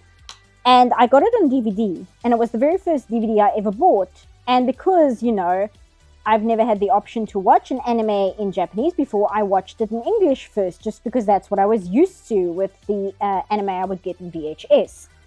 And the English dub for Sailor Moon was so bad and awful that 12-year-old me, right in that moment, swore off English dubs completely. 12-year-old me was like, what is this? And I just never watched dubs again, except for a few handful that I give a pass to. I think I've spoken about this before. Was it the Dick dub? Yes. It was so bad. It was awful. And being a child and this being my first DVD, it was the first time I could compare the original Japanese script and the English script back to back and just see how much worse the English script was. And I was like, oh wow, I did not even know they changed things when they dubbed things. And like I said, there's very few anime that I will watch dubbed instead. Like I said, I think I've said this before. They are the Cowboy Bebop movie, specifically, FLCL, and Vampire Hunter D Bloodlust. And I will give a pass to Pet Labor, the movie. And the reason for Pet Labor, the movie, is there's a lot of technobabble in Pet Labor, so it becomes really difficult to kind of keep up with what they're talking about when they're talking about all these technology and tech terms in Japanese. So I just watched that in English because it's just kind of easier to figure out what they're actually saying. I tried checking the most recent Sailor Moon remake, and I was not able to handle her voice. Yeah, I hear the dub is okay, the new one, but I don't know. I really struggle with dubs, and I've wondered about it for a while. I think the other thing is, right, I'm not American. So when I'm watching an anime, I'm already watching it with a layer of cultural filtering, right? Because I'm also not Japanese. So I'm already watching an anime with a cultural filter. And if I'm watching an American dub, especially if they change things slightly here and there, I'm watching something with a double cultural filter to it now. And it's even more removed from the original source material. So it's not like doing the job that a dub would do for an American audience, where it's making it more accessible. It's making it less accessible to me. Even though they're speaking a language I can understand, it's through this American cultural window, and it just doesn't work for me. And like I said, it doesn't help that my first exposure to dubbing was through the Dick Sailor Moon dub. It was just awful. I remember the part that broke the camel's back is the part in the movie where Sailor Moon pulls out the silver crystal and she changes into Princess Serenity. And in the original Japanese version, all the characters, one by one, just go, Usagi-chan. But in the dub, they go, Serena, be strong, we're with you. And then it cuts to Mamoru and he just goes, my love. And I'm like, oh, fuck this. I'm not watching this. This is so bad. And yeah, so I guess in a way you could say it's Mamoru's fault that I don't watch dubs. It's legit Mamoru's fault. The other one I remember, just actually giving me physical pain, is when Sailor Moon does her intro speech. And in the dub, after she does her speech, Luna is happy to see her, so she just goes, Sailor Moon! And in the Dick dub, Sailor Moon goes, I know, that's me. And I'm like, ugh. Whereas in the Japanese one, she just goes, I'm sorry it took me so long to get here. And that's all she says. And I can't deal with like the cheesy, corny dialogue. It's physically painful. I cringe.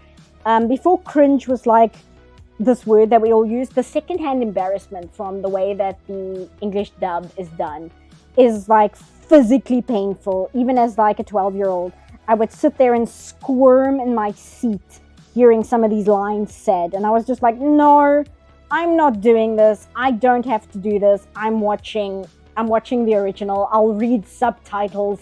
It's fine. If you thought the 1995 Sailor Moon dub was bad, the 2005 Oja Moja Doremi dub was also bad. They couldn't even keep the witches' girls' names or even the same theme song sequence. Oh no. However, I will say the Pokemon dub never really bothered me, surprisingly, because even though, you know, Pokemon had a bunch of 4Kids nonsense, for some reason the Pokemon dub doesn't really make me cringe as badly. It might just be that the actors are so good at their jobs in that one. And I will say that maybe it's just nostalgia, but I find that the English voice actors for Team Rocket are a lot more fun in the English dub than they are in the Japanese dub. Hilariously, for exactly the same reason that I cringed at the Sailor Moon dub. Because in the Japanese dub for the Pokemon show, Team Rocket are kind of voiced just like normal people. Whereas, you know, the performance in the 4Kid dub is legendary, especially James. They're so over the top and hammy. And in something like Sailor Moon, it's cringy. But for some reason, having those characters in the Pokemon dub sound like that just works a lot better. So, you know, take that for what it's worth. Also, I was very, very sad, if you haven't heard, the voice actress for Jessie, I'm very sorry, I can't remember her name because, again, terrible with names. The voice actress for Jessie recently passed away from cancer, which is very, very sad. There's a GoFundMe up for medical expenses that her family is gathering. So I just thought I'd mention that since I'm talking about it, not to bring the mood down. But, you know, that sucks. I'm very, very sad to hear that because I legitimately think that her performance is a lot more fun than the original Japanese. It's so much more energetic and it has so much personality to it. Rachel Lillis, thank you. I think I must have seen it at the right age. Yeah. I heard that 4Kids got Doremi as a strict package deal, but they had to also dub One Piece with it. Yeah, that often happened, especially, well, I don't know if it happens anymore. The package deal thing was a thing that happened a lot in the 90s, where a dubbing company really, really, really wants an anime to dub, and especially Ghost in the Shell was a big one. Every single dubbing company wanted Ghost in the Shell. So, who did Ghost in the Shell? Was it A1 Productions that did Ghost in the Shell? I can't remember. Anyway, the studio that had the rights to Ghost in the Shell in Japan would sell it to the dubbing agency on the agreement that they would also dub this like throwaway anime that nobody even in Japan liked, but it was a way to cover costs for the other anime which nobody liked. Is well, if you want to dub Ghost in the Shell, you also have to pay for this other anime in a package deal, and you have to dub that one as well. So that's also why so many anime from the 90s are terrible and have like really bad dubs to them. That's why. It's because it was a contract obligation. The dub for Ghost in the Shell isn't that bad. Mainly because that entire movie is just a bunch of like monologues. There's very little acting. It's just a lot of monologues. But the Ghost in the Shell dub really isn't that terrible. I will say that. So long story short, Ghost Story's dub may be funny, but that creator is not a good person. How could he make a joke dub of a classic right after the creator of the show passed? Oh, I didn't know that. That's kind of lame, but I think, like a lot of things, they probably just weren't thinking about it that much. Because that often happens. People, when they do certain things, they don't do it to be malicious. They kind of just do it because they don't think things through properly. It's much like, not to bring it back to My Adventure with Superman, but much like Lois jumping off the building. That is not really indicative of like any malicious beliefs by the creators. That's simply because they wanted to do it because it was something that they liked from Superman 2 because it's Josie's favorite. And they didn't think the actions of their characters through. They just thought as far as we want this moment in our shows. And then they put it there without any further thought about how it would reflect on their characters. IMO, the Dick dub of Sailor Moon wasn't that bad, but I can't stand the Cloverway dub because they ruined Usagi Serena's voice. I don't know, was it the Dick dub or was it the Clover dub? I don't know, it's the one that made her like a valley girl. It's really bad. It's really, really, really bad. It's the one where they made Luna sound like a British nanny. It's that one. And it's just really painful to listen to. I'm going to cheat and use a brush for this thing because I've actually got a really cool rope brush that I think I'm going to use. Hold on. No, it's in clothing. Here it is. So I have got this one. Let me grab a screenshot so I have the colors for her because I like using the eyedropper for color. Jump back here. There's Nanami. We can use this one because this is like from a cell. I feel load because it's like from a GeoCities website. Do we have anything else that's not from GeoCities and that will actually load? Okay, the GeoCities image is not loading. Let's see if we can get this one instead. Yeah, this works. Okay, copy image. GeoCities did not come through for me today. There we go. So I want... Oh, it's blue. I thought it was yellow. And we can have this one then be kind of a similar shade, but a little darker. We'll make it purple as well. There we go. There. Never attribute malice to which can be explained by stupidity. Exactly. That's like a phrase I live by. Because you'll be surprised how often it's true. And it also kind of just cuts down on a lot of like victim mentality where people are like, you see, they did this because they hate us. They did this because they're evil. It's like, no, they just did it because they weren't thinking. They weren't thinking things through. They were stupid. They didn't really comprehend what they were doing. I don't have a lot of time for like victim mentality. And I think it's because of like certain people I used to know when I was much younger and people I had in my life at some stage or another. I'm not in the mood. I don't have the patience for like victim mentality whatsoever. After watching most of Sailor Moon subbed and observing Luna's personality a long while, I feel British nanny voice kind of fits it. It doesn't. Trust me. Because she's supposed to be like this spunky young cat. And then they make her sound like Mrs. Potts from Beauty and the Beast. It's not like Mary Poppins. It's like Mrs. Potts, where she's got like the Murder, She Wrote voice. Lansbury. What's her first name? She sounds like Professor McGonagall. That's not the person I'm talking about. I'm jumping around in my topics here. But she's got that voice. It's not a young British nanny. It's like Mrs. Potts, and it just does not work, especially not in the second movie, where she has like a crush on a young human guy, and there's a lot you can unpack there. But my point is, having her have this old lady British voice while falling in love with a very young human man, it's very weird, and it just doesn't work. It was weird in Japanese already, but the dub does not help it whatsoever. And Nanami's outfit feels very bee-wasp-ish. Was it something that was pointed out in the anime, or am I misremembering things? I don't know. I'll have to check the character notes I have, because I actually have the collector's edition for Utena, and it comes with a bunch of like notes from Ikuhara and what his thinking was. The thing is, Ikuhara is like a crazy person, so whether or not he gives a straight answer to certain things depends on what his mood is like.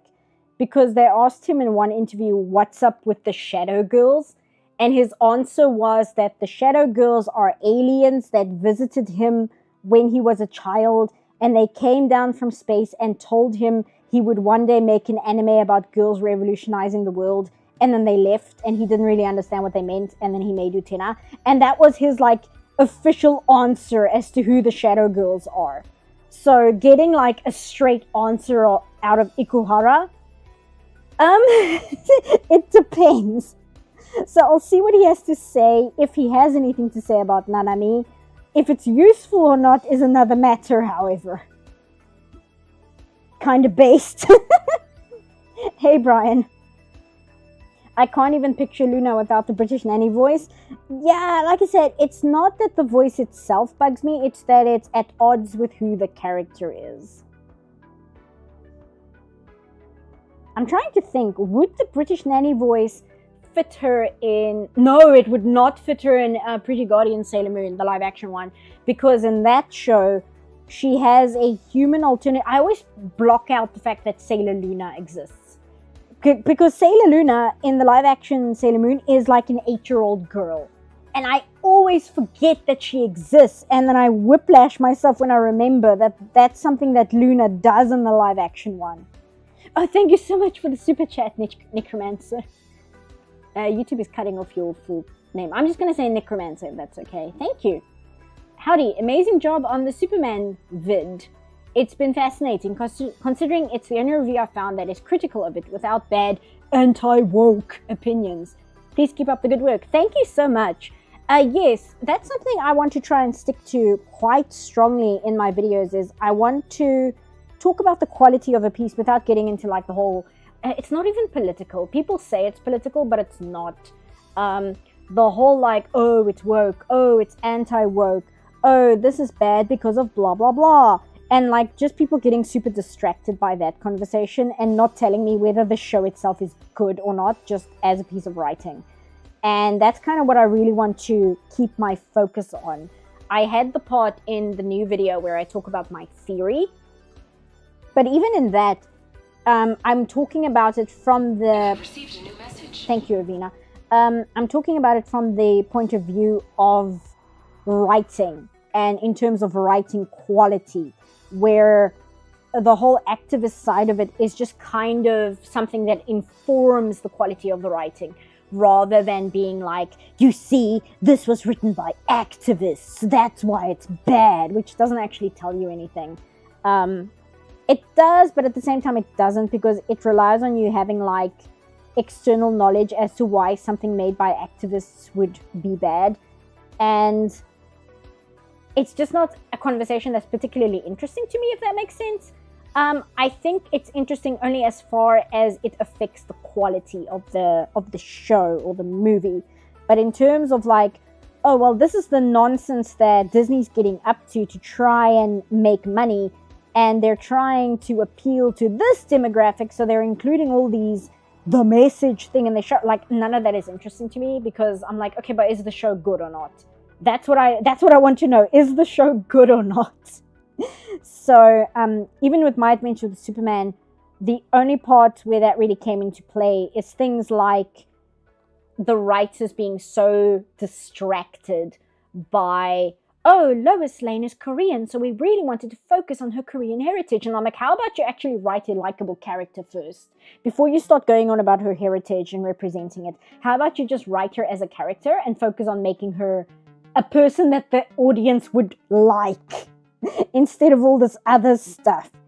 Because the other stuff, it really just kind of boils down to Tumblr asks about your OC, like, oh, well, what outfit would your OC wear? What heritage is your... Like, it's that kind of thing. It's the same kind of thing that High Guardian Spice had, where it's a bunch of character trivia that doesn't actually tell me whether the writing is any good or not.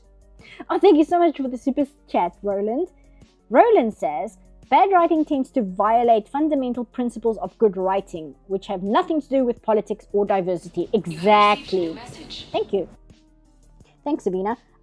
Yes, but that's exactly it. Which a lot of people seem like confused about, like across the board. And it's just like, no. Because that kind of boils down, if we want to get like really academic about it, right? If you were to throw it back to a more historical place, that would be like being confused as to why Soviet movies are good. Because they're made by a bunch of filthy commies and they're anti-American. So, and like being confused how the dirty commies are making really, really good movies. It's like, you understand what I mean? That's like being confused about something like that. It's like maybe it's because art comes from a place that doesn't rely on politics so much, unless that is the direct focus of the piece of art you're making, right? It's Andrei. It's not Tartakovsky. What's the man's? Is it just Tarkovsky? Andrei Tarkovsky. Is it just that? Again, if you're new here, I'm terrible with names. Like Solaris and Stalker, those movies are legitimately some of the best movies you will ever see in your life. As well as Dersu Uzala, which is like one of my new favorite films. No, it's not Genndy Tartakovsky. It's Andrei Tarkovsky. I want to watch Solaris again. Now, yeah, my only problem is it's 3 hours long. It's really, really long to sit through. Even like RRR, which is also 3 hours, even as like this adrenaline action film, I still had trouble watching the whole thing just because of how long it is. But Solaris is a great movie. Dersu Uzala is like one of my new favorite films ever since I watched it. Stalker is an incredible film. I still need to see Ivan the Terrible, both parts. Apparently that's really, really good. And even if you look at like the Soviet children's films, like, I forget what it's called in Russian, but Jack Frost, like that movie is really gorgeous and charming. It's just a really nice children's movie. It's like if you were in the 60s and you would be very confused, how come this political movement that's opposed to mine is also capable of making great art? And I think that's kind of the problem that's happening today, right? It's like, why does X political thinking also make good art? And it's like, because art is not, it's not reflective of the person making its political agenda unless they decide to make that a part of the project. It's superfluous to that. And that's kind of how I try and approach. You have received a new message. Oh, thank you, Avina. Oh, thank you, Necromancer, again. Thank you. It's also that it's also that some of the negative opinions are poisoned by bigots. Yeah, that's also a problem, right? Because you also can't pretend that those people who have like a super negative impression of something just because it has certain elements of it in it, they do exist. They do exist. Oh, thank you, Periodic Pete. No, art stream during EFAP 300. Oh no, I chose the worst time to stream in that case. Say it ain't so. Can't stick around for this one, but have some money as consolation. Look forward to more content. Thank you so much. And honestly, dude, I fully understand. Like, EFAP 300, I fully understand. However, they'll probably be streaming for what, like 12 hours if they're doing the 300th episode. I am not going to be streaming for 12 hours. But the VOD will be up for you to watch regardless. Sometimes YouTube slaps my VODs with the yellow money sign just to tell me I'm not going to be making money off of it. And that's fine, because I find that super chats come through regardless of whether it gets the little green dollar sign or not. And the streams are paid for by my Patreons, right? So I'm not too concerned with that kind of thing. I forget, I had a point that I was making. You have received a new message. Oh, thank you, Avida. I think that was the EFAP message. Yeah, there was a point to why I mentioned the denomination thing, but I forgot what it was now. Oh, that's what it was. So even if my stream does get hit with a denomination or whatever, I always leave the VODs up. I don't delete them or take them down. Or if they don't clear and the bots just decide, no, you're not getting paid for this stream, like, it's fine, I will always leave a VOD up. So even if you're not watching me live, the VOD will always be here unless YouTube itself decides, no, you were too cringe in this stream, so we're just going to delete it completely. We can't let mortal eyes see the amount of cringe that you displayed on this day. That's the only reason a VOD won't be up. Let me just see, because I'm going to lose this definition here if I take this off. That's fine. If I just have that little line there, that's enough. Okay. And that's the laughter. I want to do this in this layer. Don't forget EFAP. The only reason I'm not giving you money to celebrate being done with Mars is because I only have $40. No, please, never donate. Not even just to me, but to any streamer. Don't donate to streamers if you don't have the money. Just don't. Because no. You know, I don't know about other streamers, but that just would make me feel very icky. You know. Just look after yourself first. Always, always, always. Please look after yourself first. It seems to me that people have experienced Pavlov's dog syndrome when they hear the word representation. They immediately think of bad things because bad examples comes to mind. Yeah, like I said, I included that comment that somebody said on the Red Letter Media episode of The Acolyte. And when I tried to go back to find that comment, it looked like it got deleted. I don't know whether Red Letter Media deleted it themselves, but I don't think they would.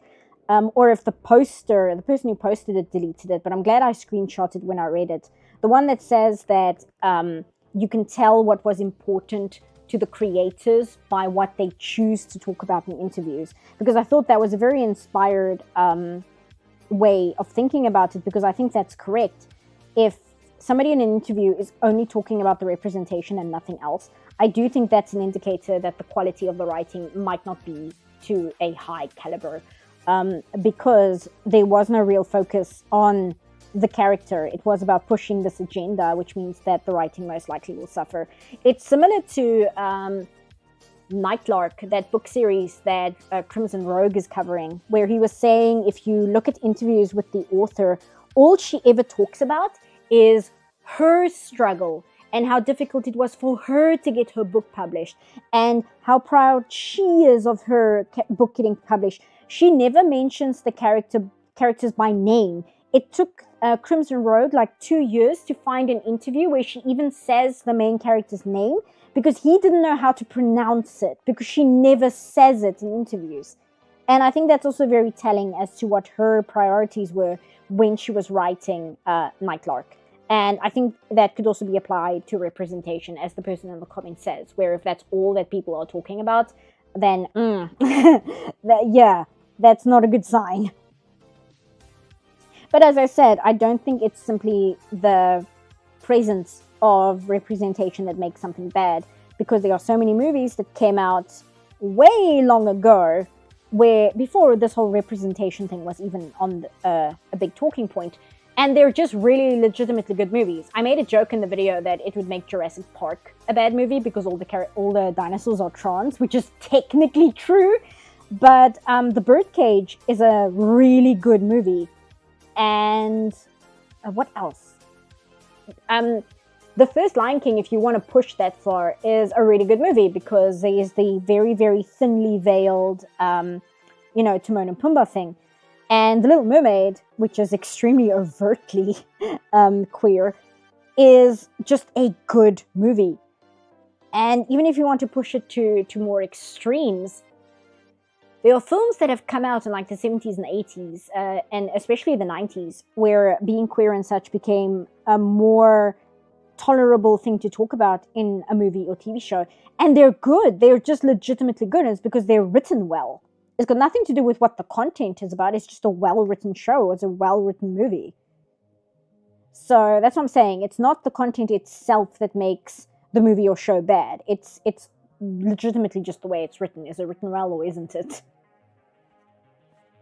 It is true. I forgot about the detail. Weren't they first female and they were found a way to become males? Yeah, in the first Jurassic Park, to fill in the gaps in the genetic code, they used frog DNA to kind of build the dinosaurs, which is also how I kind of get around the mental wall of, well, how come the dinosaurs are so inaccurate? Why are the velociraptors these giant plucked chickens with no feathers? And I can kind of trick myself with being like, oh, well, see, they used frog DNA, that's why, which isn't true in canon. It's just kind of a way for me to feel better. But they used frog DNA to fill in the gaps in the genetic code to make the dinosaurs. And they made all of the dinosaurs in the park female because they didn't want them to breed. But because certain species of frogs can change sex when there isn't enough of a certain gender in a population, some of the dinosaurs in Jurassic Park managed to switch genders to male, and they started breeding. And that's where the whole life finds a way comes from. Okay, Nanami is very weird because Nanami doesn't have white eyes. Every single other character in Utena has white eyes except for Nanami. And knowing Ikuhara, that is very, very deliberate, and it probably means something. But for the life of me, I can't figure out what the symbolism there is, unless it's a cow thing, because if you don't know, Nanami turns into a cow in one episode. So I don't know if her not having eye whites is somehow tied to the cow thing, but it's a unique character design that only she has. It's very bizarre. That's another thing I should look into Ikuhara's notes, and if he ever talks about why. Because it's such a bizarre detail. Despite the inaccuracies, they still got a lot of details right, like them being bird-like. Yes, no, they got a lot of things right. Like I said, it's just me, and I really like dinosaurs, so it's like, well, my own brain is like, why are the dinosaurs inaccurate? It's like, because of frog DNA. It's like, oh, okay. Then I can just sit back and enjoy the movie, and not, like, worry about the details that nobody but me cares about.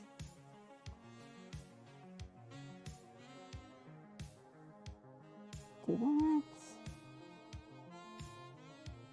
Do that. Let me do the other side before I go darker. Jurassic Park has many interesting details. I described touchscreen. Oh yeah, that's right. It does have a touchscreen in it. It's like I was replaying Magnifico a while ago, right? And one whiplash-inducing thing is where the reporter Allers is talking about the camera's automat and how she's saying she's glad that she doesn't have to cake on the makeup because the camera has automat. And I realized she's talking about filters. The third Mass Effect was made before camera filters on your phone was a thing. So technically, Mass Effect predicted phone filters. Are the trees symbolisms too? Are the trees symbolism in Utena? I'm trying to think. I don't think the trees are a specific symbol in Utena. They might be, but I can't think of an episode where that's like a direct thing. Which is rather strange, because you would think, I'm in the wrong layer, am I? No, I'm not. That's the kind of thing that Ikuhara would definitely love, to like introduce some tree language or whatever. There we go. And do the white for the eyes. The deep trees. Let's go here. Erase that. There we go. Do this.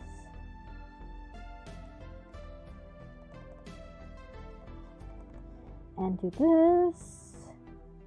There. Yes, that works. Okay. Let me just keep track of my layers here so I can see what I'm doing. Fun fact, I like to ship Nanami and Anthe, slow burn friends, and a bit cracky love when just being silly. You know, I saw somebody else on Tumblr who also ships them. It's a strange dynamic, but I kind of get it. I think it's the classic thing where because Anthe is such a blank slate that all the characters project their own insecurities onto her. So Nanami really hates Anthe, but what's not super obvious is Anthe hates Nanami. I think Anthe hates Nanami the most out of all the characters. I think Nanami is the character that Anthe hates the absolute most out of everyone. So I can kind of see how you would ship that in like a toxic Yuri situation. The parallels make me weak. Yeah, no, that I can see. That's probably why Anthe hates her so much, honestly. Is because there's something about Nanami's weird hang up with her brother. And Anthe sees a little bit too much of herself reflected in that. And that's also part of the reason why Anthe just hates Nanami's guts. Because Anthe gets bullied by a lot of characters. So it's weird to think that she would hate Nanami that much. just because Nanami bullies her, because there's a lot of characters that bully Anthe, and yet she seems to have this very specific resentment for Nanami. It's probably that. It's probably because she sees a lot of her own problems reflected in Nanami, and she just really hates what it's showing the worst parts of herself in another character, and that's just why that's why Anthe just can't stand her. Which is really funny, because if you watch the show, Anthe has to play like the soft, passive, smiling, feminine archetype. So the way that she hates Nanami is like really passive aggressive. It's really funny. If you realize it's there and you keep an eye open for it, it's really funny to see just how much of a bitch Anthe is towards Nanami, and nobody realizes it. That. Yep, totally, they're so alike and they hate it. Yeah. Because Nanami's hatred for Anthe, once things start becoming more apparent in the story, it's very obvious. Like, they make that extremely obvious. And that's also kind of the catalyst for Nanami to start, like, analyzing her own problems and what she wants and what the situation is that she's in. And that ultimately is why Nanami, unlike any other character, is able to break away from the nonsense going on at the school. She's the first one to realize this is all a scam. All of this is just a big scam. Why am I taking part in this nonsense? She's the first and only character to really realize this. And she's the first one to decide, like, no, I'm not taking part in this. This is all just manipulation and garbage. I'm out. You guys go ahead, but I'm done. And it's kind of triggered by her figuring out and seeing what's going on with Anthe. I don't want to be too blatant because I don't want to spoil it for people who haven't watched Utena. You really should. It's like one of the best anime ever made. Who is this character? Are they from Sailor Moon or something? No, this is Nanami. She is one of the characters in Revolutionary Girl Utena. I can't decide whether to call her an antagonist or a villain. She's not really. She starts off as the stereotypical mean girl, and then she like turns into a completely different character as the show goes on. It's fascinating. I really don't like the attitude of modern creators of remakes, prequels, and sequels when they pour lots of original stories. An example is the new Snow White Rings of Power. I stayed away from Rings of Power. I know almost nothing about it because I really like Lord of the Rings. So I just don't want to know about the Rings of Power. I don't want to know what they're doing to Tolkien. I don't want to give them the time of day, so I'm just pretending it doesn't exist and isn't canon, because as far as I'm concerned, it's not. It's just a bunch of bullshit. Back when I first watched Utena, I thought Anthe was a dark-skinned Japanese girl, but after I watched your video, I think she might be Indian. Do you have any clue where she's from? It's never openly stated in the anime, but she is very much meant to be Indian, because she's got the bindi on her forehead. And I think Akio, when he's younger, has a bindi as well. I'm not 100% sure. I think he does in the movie. But no, Anthe is definitely, she's meant to be Indian. Run, Forrest, run. It's very interesting, unlike Evangelion.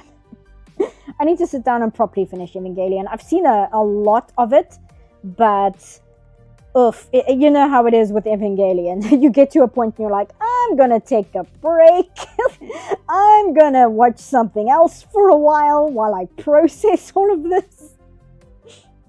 Fraud of the Rings, yeah, that's a good way to put it. But yeah, I agree with what a lot of people have said, where you have these creators and they're like, I don't care about Star Wars. I don't care about Lord of the Rings. I want my story to get Star Wars money to be made. And then they just kind of take Star Wars and they just force their own original concept into them, because they don't actually want to tell a Star Wars story. They want to tell an original story, but they want the Star Wars money to tell their original story. And that's not even a secret. I think a lot of people have clued on to that's what's happening with a lot of these shows. I'm convinced that's what happened with The Acolyte. I don't think they had any intention of making a Star Wars story. They wanted to make their weird OC story, and they just wanted the Star Wars money to do it. Kind of the opposite of what Snyder did with Rebel Moon, where Rebel Moon was supposed to be a Star Wars movie, but Star Wars said, no, we're not doing this. And Snyder got Netflix to make it instead. And I'm convinced that Rebel Moon is basically the only reason Snyder wanted it to be a Star Wars story was because he wanted Star Wars money to make the movie. That's the only reason I can think of. And I think the Acolyte is similar. It's like they didn't want to make a Star Wars story. They wanted to make an OC story, and they wanted Star Wars money to do it with. That's basically it. The Star Wars Extended Universe was the freest free cash that they threw in the trash, yeah. Which is a shame because the prequels are not good movies, right? The prequels are just not good. However, something that the prequels did, which the sequels have not managed to do, is the prequels spun all this lore that other people took and made interesting stories out of. Because it was due to the prequels that you got things like Knights of the Old Republic and the Clone Wars, like the cartoon, and Star Wars Rebels, and a ton of novels that were apparently really, really good. And a bunch of video games, not just Knights of the Old Republic, but other games as well, that were also really, really good. And I mean, BioWare got their start, well, not their big start, but they had a big hand in making a lot of early Star Wars games like Knights of the Old Republic and stuff. So they went on to make Dragon Age and Mass Effect directly because of those kinds of things. Like the prequels had so much fertile soil from which all these other stories that were actually really, really good could spring from. And the sequels just don't have that. The sequels do not have that, whatever it was, creativity, I suppose, that makes you want to see more stories come from it. And heaven knows Disney themselves have tried, but it's just not working because they're not hiring people who know what they're doing to make these shows. Except for Andor. I hear Andor is very, very good. I need to watch that. But to be honest, if I'm to watch any Star Wars thing, I want to watch the Bad Batch, because I hear the Bad Batch is really good. And it being animated, I'm just kind of more interested in it than the live action show. I think the Bad Batch has more episodes than Andor, though. I think Andor is one of those shows that also only has like 6 episodes or something. Have you heard the tragedy of Darth Plagueis the Wise? Yeah, but it's not even that, though. Like I said, it's it opened up all these opportunities for just interesting stories to get told. And I legitimately think that's a good thing. And like I said, it's this fertile soil. Jeez, I need to drink water or something. I'm tripping over my own words here. And the prequels just, the sequels just don't give that. There's nothing that the sequels brought to the table that people kind of wanted to spend more time with. Yes, The Mandalorian for a while, but I hear that the 3rd season also completely shat the bed, basically. There we go. D. Why'd you tag me and just say D? Suddenly our buddy George saying Jar Jar is the key to everything is only mildly silly in comparison. Yeah. In Jar Jar's defense, when I was a child and the prequels came out, I did like Jar Jar. Like, I did think Jar Jar was funny. So, I mean, he succeeded in what that character was designed to do. And that was to make dumbass children like myself laugh. So, Hera's dialogue at the end of KOTOR 2 is more compelling than anything said or done in any of the sequel films. Yeah, exactly. And my friend is, I think she stopped playing it just because it was eating up so much time of her life. There's a MMO, a Star Wars MMO. She was playing the single player story campaign in it, so she wasn't even engaging with the MMO side of it. And the storyline in the Star Wars MMO is so good from everything she's told me. And she's playing as a light-sided Sith, which already is just, that's a fascinating angle to take it. And she says it's really, really good. And surprise, surprise, it's from BioWare from around the time that KOTOR was a thing. So when they were at their peak in terms of writing and such. So yeah, there's just so much content that's sprung from the prequels that's just legit good.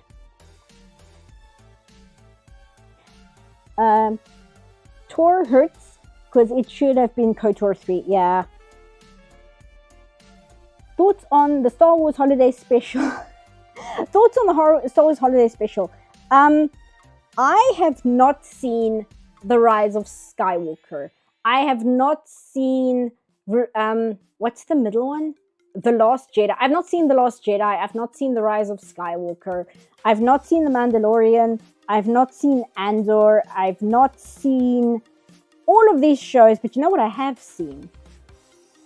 I've seen the Star Wars Holiday Special. I've seen the Star Wars Holiday Special 4 or 5 times. So, that probably has more to do with me as a person than it does anything else. But that is something that's like a reality. The Star Wars Holiday Special is so terrible. It's absolutely awful. But there's a riff tracks for it. And it's one of the funniest riff tracks you'll ever hear in your life. It is, why would I do that? Because it has a riff tracks. And watching the riff tracks of the Star Wars Holiday Special is incredible. Because it's just like being trapped in a room with 3 of your friends who also don't want to be watching the Star Wars Holiday Special. So you're watching these 3 adult men just scream in pain throughout the entire, I think it's like 3 hours long. Because it's got all the commercials in it and everything. It's so good. I want to check if have they put that on their YouTube channel. Because it's legit one of the funniest things I've ever seen. Let's see. Star Wars Holiday Special. It might be on their channel because George Lucas doesn't want to acknowledge that it exists, right? There's a best of. It doesn't look like the full thing. Riff tracks of the... Oh, somebody put it on. Okay, somebody did put it on here, it looks like. Is this just the riff tracks or is this the video as well? Oh, it's the whole thing. Excellent. Hold on, I'm going to copy this link. So after my stream, after EFAPS 300 or whatever, go check out the riff tracks for the Star Wars Holiday Special because it's really good. And YouTube, I'm allowed to link that because the Star Wars Holiday Special is not claimed by copyright by anyone because neither Lucasfilms nor George Lucas himself want to acknowledge it exists. So I'm allowed to post that link in the chat. The Red Letter Media comedy track is also pretty good. I need to watch that. I might have watched that a while ago, but I know I've seen the riff tracks one like multiple times because it's so funny. I will say, unironically, B. Arthur is really good in the holiday special, and it's just because it's B. Arthur, right? I'm saying that right? Am I saying the women's names right? I think I am. But anyway, she's legit great in it. And I genuinely enjoy watching her section of the holiday special. Like Doug Walker also commented on that when he did the nostalgia critic on it. And he's not wrong. It's legitimately the best part of the entire thing. And that includes the animated section. I would rather watch B. Arthur dance around in the cantina singing about getting closed down by the Empire than I would the animated section of the Star Wars holiday special. Riff tracks of Lord of the Rings is hilarious. See, I wouldn't watch that because I legitimately like those movies. I prefer watching riff tracks when it's a terrible film. The riff tracks for The Room is really good. Really, really big fan of that one. The riff tracks for The Apple is really good. I don't think that's one that a lot of people would automatically gravitate towards. So I do want to recommend the riff tracks for The Apple because it's just hilarious. The Apple is such a train wreck of a movie. It is B. Arthur? Okay, thank you. No one should have allowed Snyder to adapt DC Comics since he misunderstands Frank Miller, a man who already misunderstands DC Comics. So he made a movie about a crooked mirror. Yeah, the thing is, as I said in my first part of my adventure with Superman, I don't like Frank Miller's writing, but I do acknowledge that when he's put in the right circumstances, he writes very well. He just needs to be put in the right space to write a good story. But my friend who is a much bigger DC fan than I am, he assures me that Frank Miller's run on Daredevil is legit very good. The other thing is, without Frank Miller, we wouldn't have the Ninja Turtles, which is like one of my favorite franchises. So there's also that. No, that's the Emperor. Where is Nanami's out? Oh, I pasted it as a... Yeah, here we go. Okay, so these are black and then the lining is white. Okay. So Frank Miller is kind of like Hideo Kojima. I think that's a fairly accurate assessment. What do we think, chat? Is Frank Miller like Hideo Kojima? There's the question of the day. Evangelion is High Guardian Spice Episode 1 pacing, but it's the whole show. Like I said, I need to get back to Eva. I will say though, I watched Shin Godzilla when I was doing this next part that I put up for my Adventures of Superman because I referenced Shin Godzilla in it. And I always feel, even if I'm just making a passing reference, I should at least have watched the thing I'm making a reference to.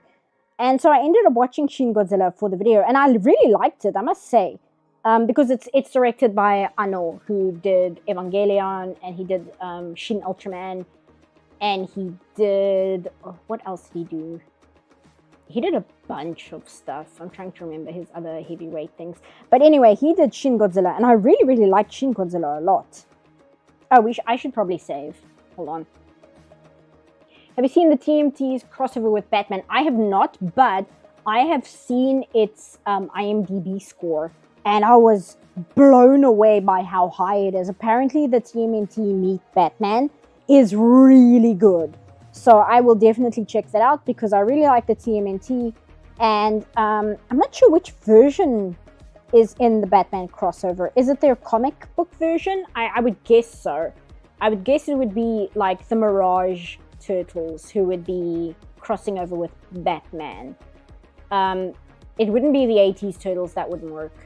The 2003 Turtles, which is my favorite, that might be a bit too niche to sell to an audience. And it wouldn't be the newer Turtles, that just wouldn't make sense. The only other one I could think that they might do is the live-action Turtles, but again, why would they? It's a comic? Yeah, I figured. That would just make the most sense if they did the Mirage Turtles. Which would be interesting, because you don't see the Mirage Turtles a lot. Probably because it's a lot darker than what people think when they think the Teenage Mutant Ninja Turtles. They don't really consider the tone of the Mirage comics. They more like to picture the 80s cartoon, maybe the 2003 cartoon, which again is my favorite because it's very, very, very good. Despite the art being terrible in that show. It's such a bad looking show, but the writing is so good. That's my prime example for I am willing to watch a really ugly show if the writing is done well. But it's not exactly the same as Mirage. Mirage has a slightly different tone to 2003, even though 2003 is a lot darker than most Turtle adaptations. I think 2003 is a little darker than the live-action movies, come to think of it. Sorry, I'm a big fan of Ninja Turtles, so you hit that button, and I'm gonna start talking about it for like an hour. I really, really like that show. Some great Anno works. Gunbuster, I need to watch Gunbuster. I've seen clips of it. It looks gorgeous. Nadia, Secret of Blue Water, I've seen some of that. The original Evangelion, Secret of Blue Water, Karekano. Oh, did he direct Karekano? That's surprising. That's so not in his wheelhouse. That would be very interesting to see, especially because he would have done that coming directly off of Evangelion. That's fascinating. I heard that Kanekano had like pacing problems though. That was a big criticism I saw a lot of people had with it. More than anything, it's just the pacing is very strange in that show. Even when they went to the future, Mirage was made to spoof Miller's Daredevil. Yeah, the Ninja Turtles exist because they were making fun of Frank Miller. And if you read the very first issue of Ninja Turtles, it's very obvious.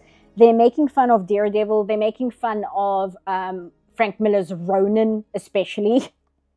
It's really funny with that context.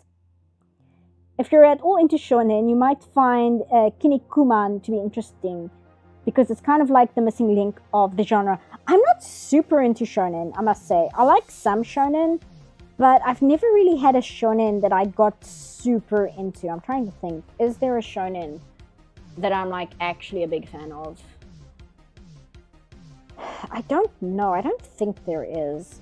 Put it this way, when Naruto was at the height of its popularity, a friend of mine came over and said, hey, I have episodes of this new cool anime that just came out. And this was when we were in like low high school. I guess Americans would say middle school. So we were right within the target age range, right? And I watched 3 episodes of Naruto with my friend, and I was just like, no, no, this is not for me. I'm not into this.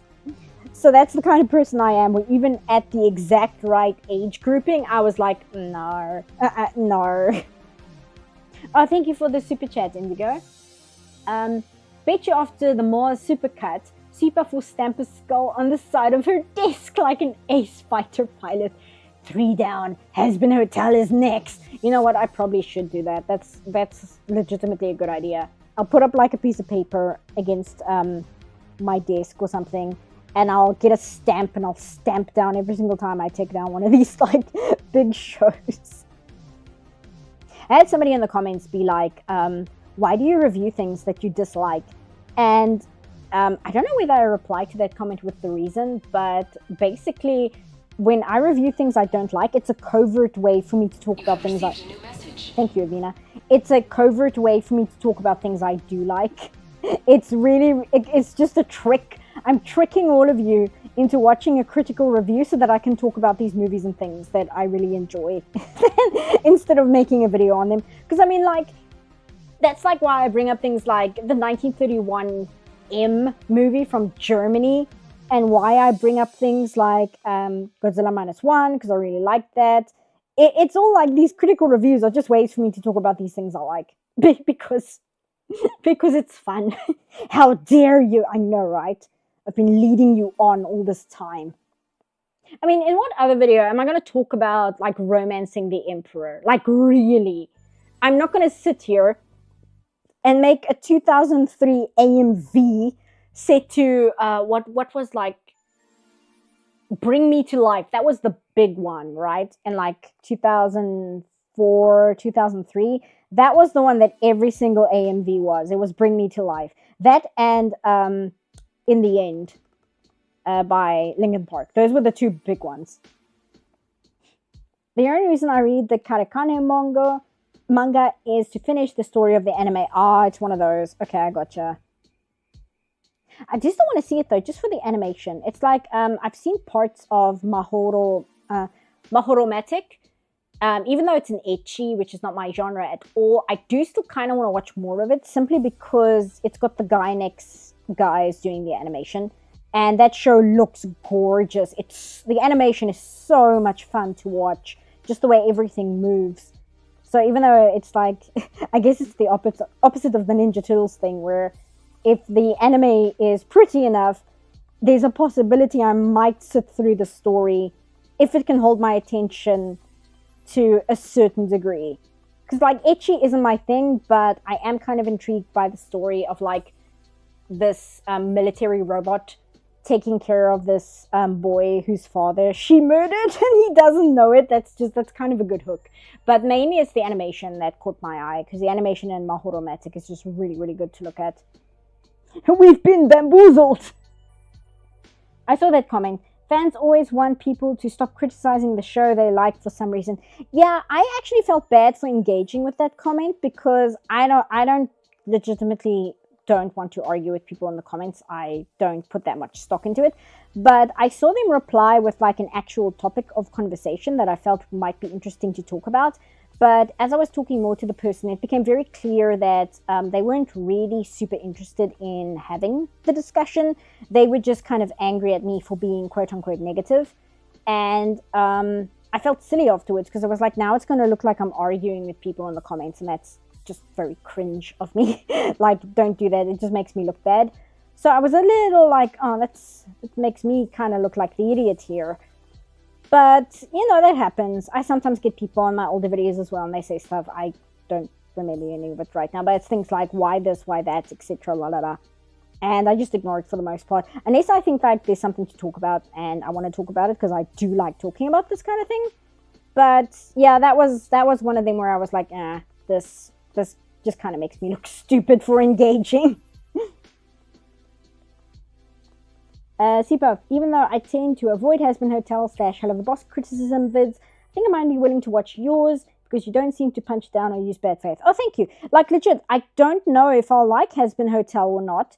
I really do like Broadway-style musicals. I genuinely like those. So I might legitimately enjoy it.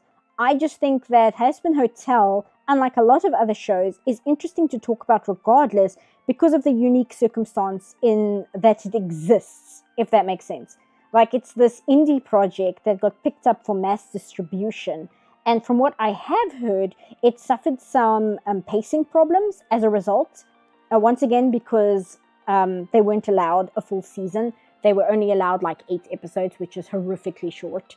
So even if I just sit here and I'm like, yeah, it's a good show, there is still things to talk about regardless of whether I enjoy it or dislike it. So that's why I figured Has-Been Hotel would be good to talk about, because there's enough content there for me to dig into regardless if I have anything to actually say about it or not. Because if I just sit there and I'm like, yeah, it's pretty good. I mean, that doesn't make for a good video, right? If I love something, that makes for a good video. And if I get very angry at something, that makes for a good video. But if I'm just like passively like, yeah, it was fine. I mean, it's very hard. I don't want to be one of those people who like pretends to hate or love something for the video, right? I don't want to do that because I'm not a good actor. I can't pretend to feel a certain way when I don't. I'm not capable of that. I'm not an actor. But also, I just kind of don't want to do it, right? I don't want to do something, be like, oh, I'll pretend to hate or love this because it'll get me clicks. Like, my motivation just goes down the drain if I think about having to do it that way. But Has-Been Hotel, there's enough fertile ground there to have a conversation regardless of whether I enjoy it or don't enjoy it or just kind of find it okay. If nothing else, I'm expecting to enjoy the music. Oh, and I think I mentioned this before. I hate the character designs. I hate the character designs of Has-Been Hotel. I think they're so bad. So that's like an entire topic of conversation I can go into. Because I don't think they're bad for like moral reasons. They're bad from an artistic animation standpoint. I think I said this in the live streams before. A big problem is every single character has a super busy design. So especially in the pilot, which is the only thing I've watched so far, when you have like crowd shots, you can't tell who your main characters are because everybody's designs are so busy, and it makes the scenes really exhausting to watch because every single character just has way too much going on. It's a character design that really needed that advice of before you leave the house, take one thing off. Has-Been Hotel characters, they needed to remove like 12 details from their designs because there's just way too much happening there. In your Moors video, you explaining in detail about how shallow these Western animators who claim to be massive anime fans are genuinely saved my soul. Thank you. Yeah, I'm glad. Because that's the thing, right? I am also a big fan of Sailor Moon and Utena and DBZ and all these things that these creators are. And I also, even though I'm not a show creator, I work in the industry. So it is exceptionally frustrating to see people within the industry in positions that are higher than me carry on like this. It's just, you get taught certain things when you're at animation college in how to make a good, enjoyable product for the audience. You get talked about how to make something that will make other people happy, make them love what you make them really enjoy your work. And so often these creators, they just seem to disrespect the audience in that way. Sometimes in very small ways. One of the big lessons that we learned at the college I went to is your job as an animator is to disappear from the audience's perception. The audience is not supposed to be aware that you as the animator exists. They are supposed to believe in the reality of the characters shown on screen and the reality of the story. That is the only thing that they should be focusing on. So So when you carry on like these show creators who just want to slap in a whole bunch of references and stuff, they are actively going against like one of the most important parts of making an animated show, because they're completely betraying that part of it. They are forcing the audience to acknowledge this like, hey fellow kids, self-indulgence that's just not on. I'm sorry, it's not acceptable. It's just not. People are warning me about Vivzi's fans. I'm aware. That's also why I've been holding off on doing Has-Been Hotel for such a while, because I hoped that if I give it some time, the most rabid, insane fans of Vivzi might have lost interest in Has-Been Hotel and moved on to something else by now. And that's not like me trying to be funny. That's like a legit strategy that I was working with, because I think trying to cover Has-Been Hotel when it came out would have been very, not difficult, but like annoying, because the fans for that show sure do exist. As long as you stay off Twitter and TikTok, you should be okay. I don't really like, I've said this before, I don't like the way that Twitter functions as a website. I don't like that there's a character limit, and I don't like that I can only retweet things once. And those two things just make me not want to use the website. So I tweet and retweet things now and then, but I don't even look at my dash. I stay in my notification center because I'm not interested in engaging with the website. So anything anyone says on Twitter, I don't see it. I legit don't see it. So, you know, I've got that going for me. And TikTok, I don't like the way that TikTok profiled me because TikTok saw I'm from South Africa, and like the stuff that it put on my homepage just because I'm from Africa is so not what I'm interested in as a person. And it just kind of rubbed me the wrong way. And I'm like, you like really, really went full Africa in what you want me to look at, didn't you, TikTok? And it just annoyed me so much.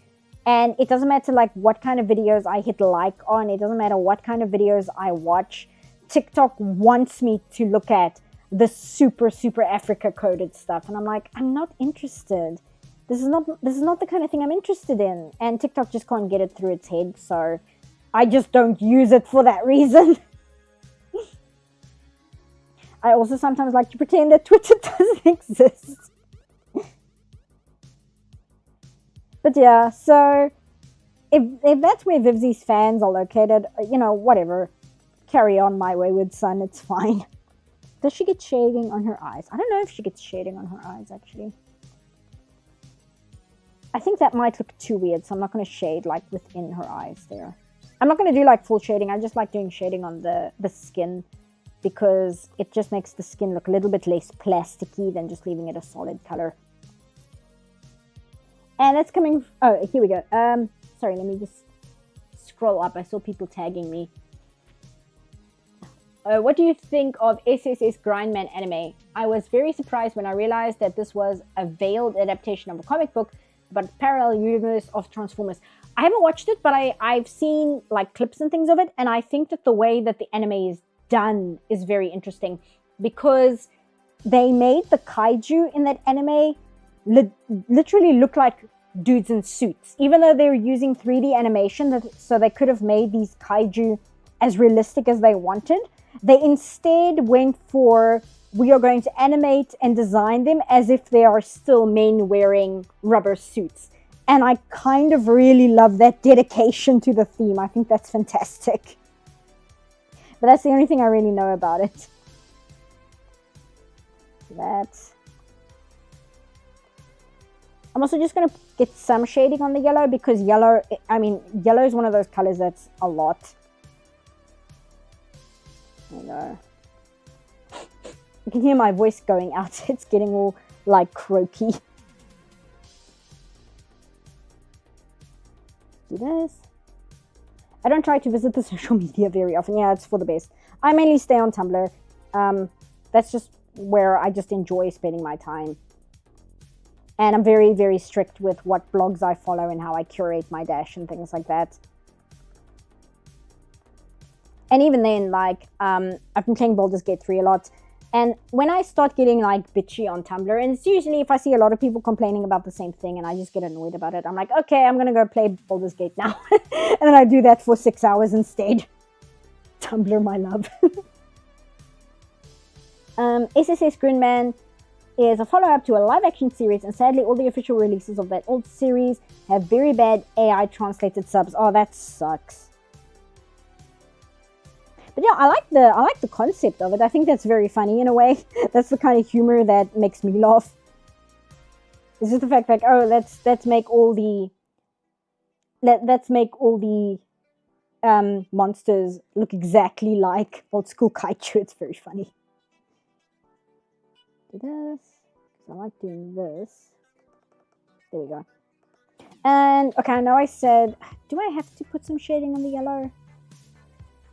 I don't know. Let's do it on the hair, but we'll just do it lightly on the hair. Because again, I don't want to be here for like 3,000 hours. I'll start fiddling with it way too much.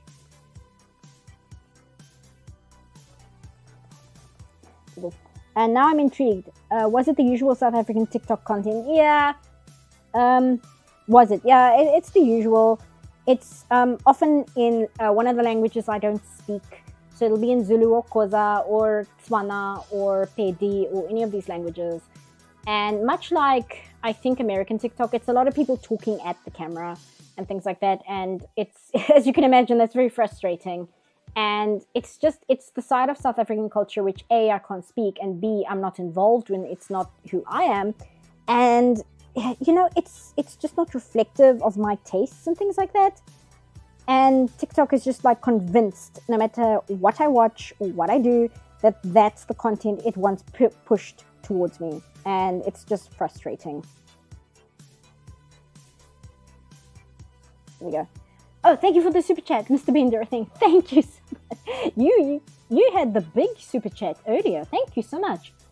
Sipa, real quick. What do you think of the artwork from Telltale's The Walking Dead game and Clementine's overall character development? I only watched the first season of Telltale's The Walking Dead. I actually really liked it. I was thinking about it earlier this week, believe it or not. I was thinking of, I forget his name, the main character, and how it's very, very interesting that this is a character who is legitimately a terrible person. He murdered his wife and the man that she was having an affair with. That is an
in the wrong song here.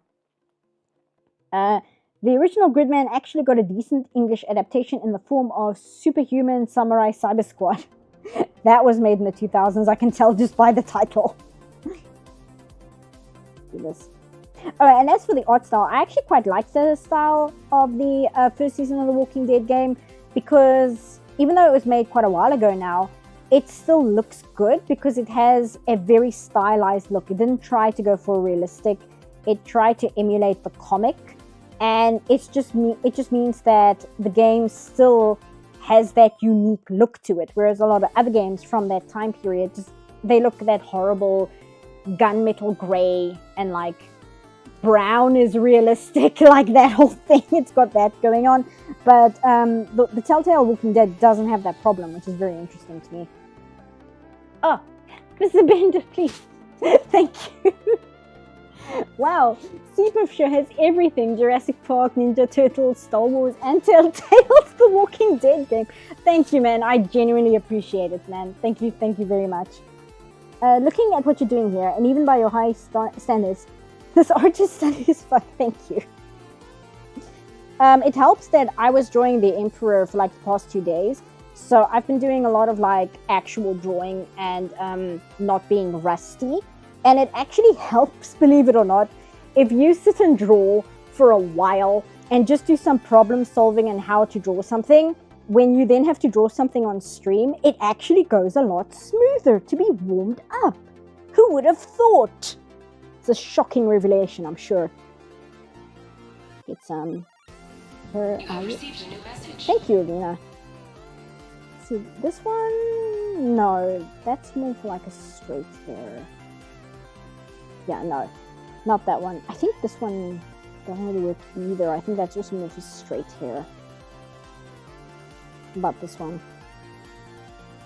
Do that, put yellow.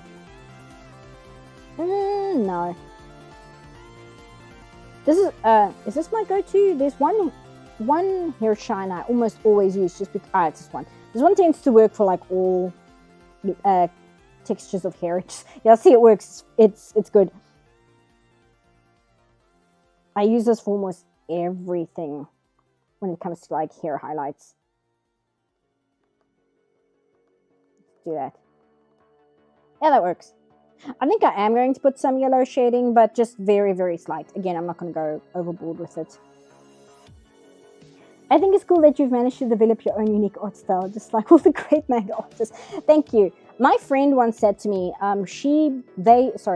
they believe that my art style is very influenced by Belgian comics, which might be true because, again, I grew up with like Asterix we were talking about earlier, and Tintin and things like that. And when I was a child, you know, you would get like tracing paper and trace over the panels. I did that a lot, and I'm pretty sure that's informed a lot of my art style. And I mean, anime and manga as well, but I think because I really like old school anime, and I always have, it's more like the 80s stuff that's influenced my art rather than modern anime, I would think. Even like when I was young and what was popular at the time, I just kind of gravitated more towards older things. And I think that's because of the anime that I found on VHS and was able to get my hands on, like the live action Pat Labor and things like that. Do that. Do that. I read that one. I have to go myself, by the way. Absolutely adoring you, Nanami. Thank you, and thanks for hanging out. I'm just going to do this, and then I'm going to... What time is it? Yeah, it's almost been 3 hours. It's decent. I just don't want to give you guys too short a stream. That's always my concern. Just do it slightly here, and I'll blend it here and there and erase it in some parts. Oh, I also have to do it here. There we go. And now, I'll grab the eraser. Do it here. Just do that. And then I'll just blend it here and there. It should be fine. Blend it. Nausicaa is still one of the most beautiful anime I've seen. I'm trying to think.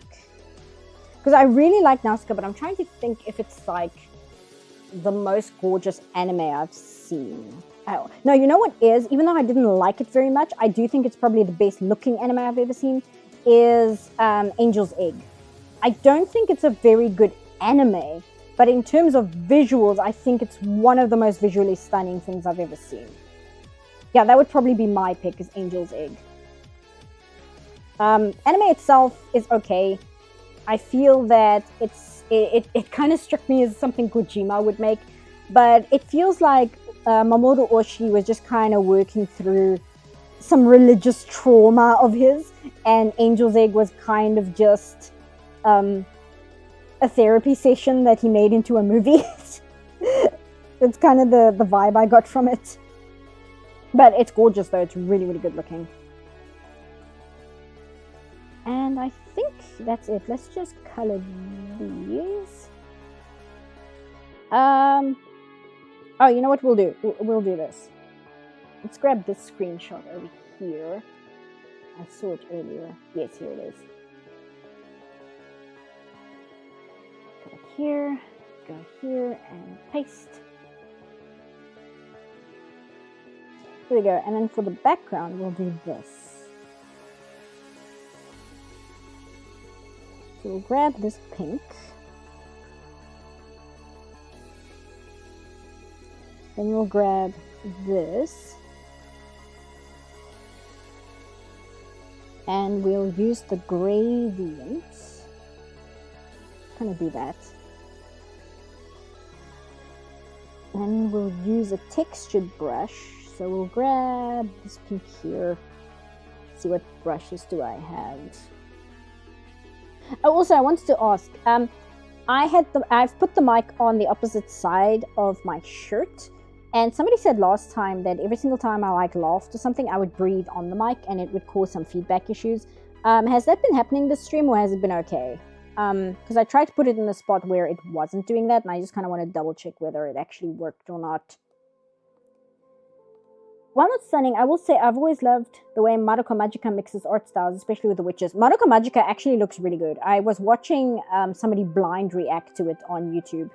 And I was reminded just what a good looking show that is in terms of just like art direction. It's okay? Okay, thanks. Just wanted to double check because I suddenly realized, oh, that was a problem last time. Because I've got the new mic now, which is a lapel mic. So I just want to make sure I've clipped it on the right part of my shirt so I'm not like breathing in your ear. A little muffled? That could be, you know why? It could be because I have the noise reducer on. I've noticed that does make it a little muffled. When I did the audio recording for the last episode, I also noticed that. And so I was like, okay, well, next time I must record the audio for the video without the noise reduction on it, because that does affect the quality of the audio. I'm still figuring it out. It's a good quality mic. I just need to learn how to work it. Come on. Brush is big, so the laptop's lagging a bit. I'm not even going to try and run a blender at a huge brush size like this. This thing would like chug like crazy. Do that. And I will throw in an overlay. Do a little bit more pink gradient. Yeah. Make it a little lighter and throw the gradient. Madoka Magica's visual style broke my brain. There's like one guy I watch for anime reactions sometimes, but he kind of annoys me because the more I've watched it, the more I've noticed that he kind of has this stock response, because he only started watching an anime about a year ago, so he's still kind of very new to a lot of it. But he has this stock response where he'll be like, "What is going on?" for like everything, and it gets very tiring after a while, especially when you're like, dude, it's a show from another country. It's gonna be different to what you're used to. I don't understand what you're not getting about this. Where is the Sakura? I know I have a specific Sakura brush and I want to use it. The scene lives in my head rent-free. Yeah, it's like one of the best scenes. Fallen leaves. No, that's leaves. That's ground. Cracks. Cloud. Rubble. Building. Okay, this is all grass. Maybe it's by effects. Bloodstain, glitter, soft circle, feather, petal, maybe? Let's wait for it to load. If you don't have an answer, then don't worry about it. But can you explain digital noise reduction? I've never heard tell of what it entails. I'm not sure what that is. I don't know whether you're asking me or somebody else in chat. But with the mic I recently bought, it's literally just got a button on it that you press that does a little bit of noise cancellation. That's literally all it is in my case. I want these to be bigger. There we go.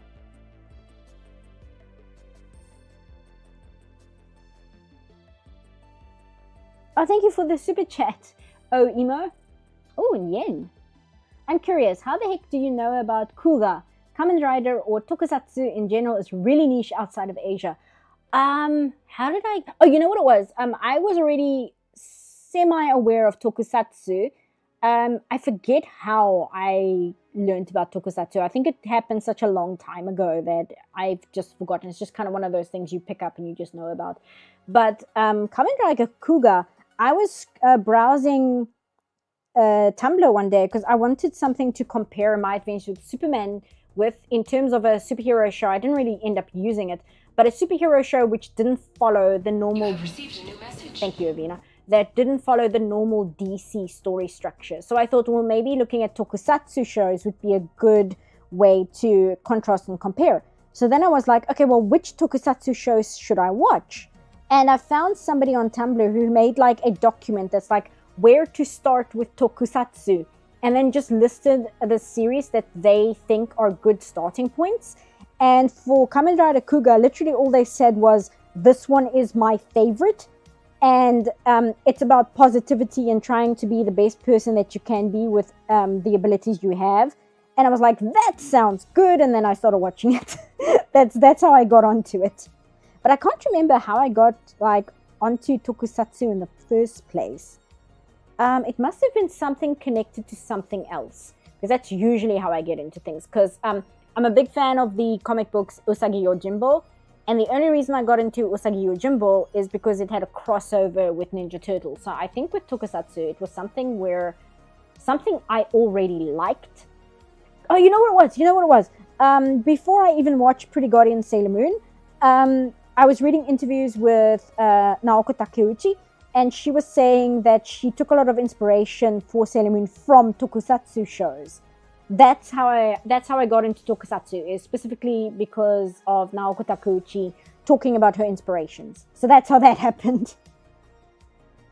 And then I just want to color these. I'm going to make these, I think, pink. A darker pink, and I'll make it big like this. And then what I'll do is I will do this. Like that. There we go. Oh, and I'll slap some overlay on her, and then that should be good. Inverse all the way up. Overlay. Yeah, pink's fine. No, maybe purple. I need to go a little bit more purple.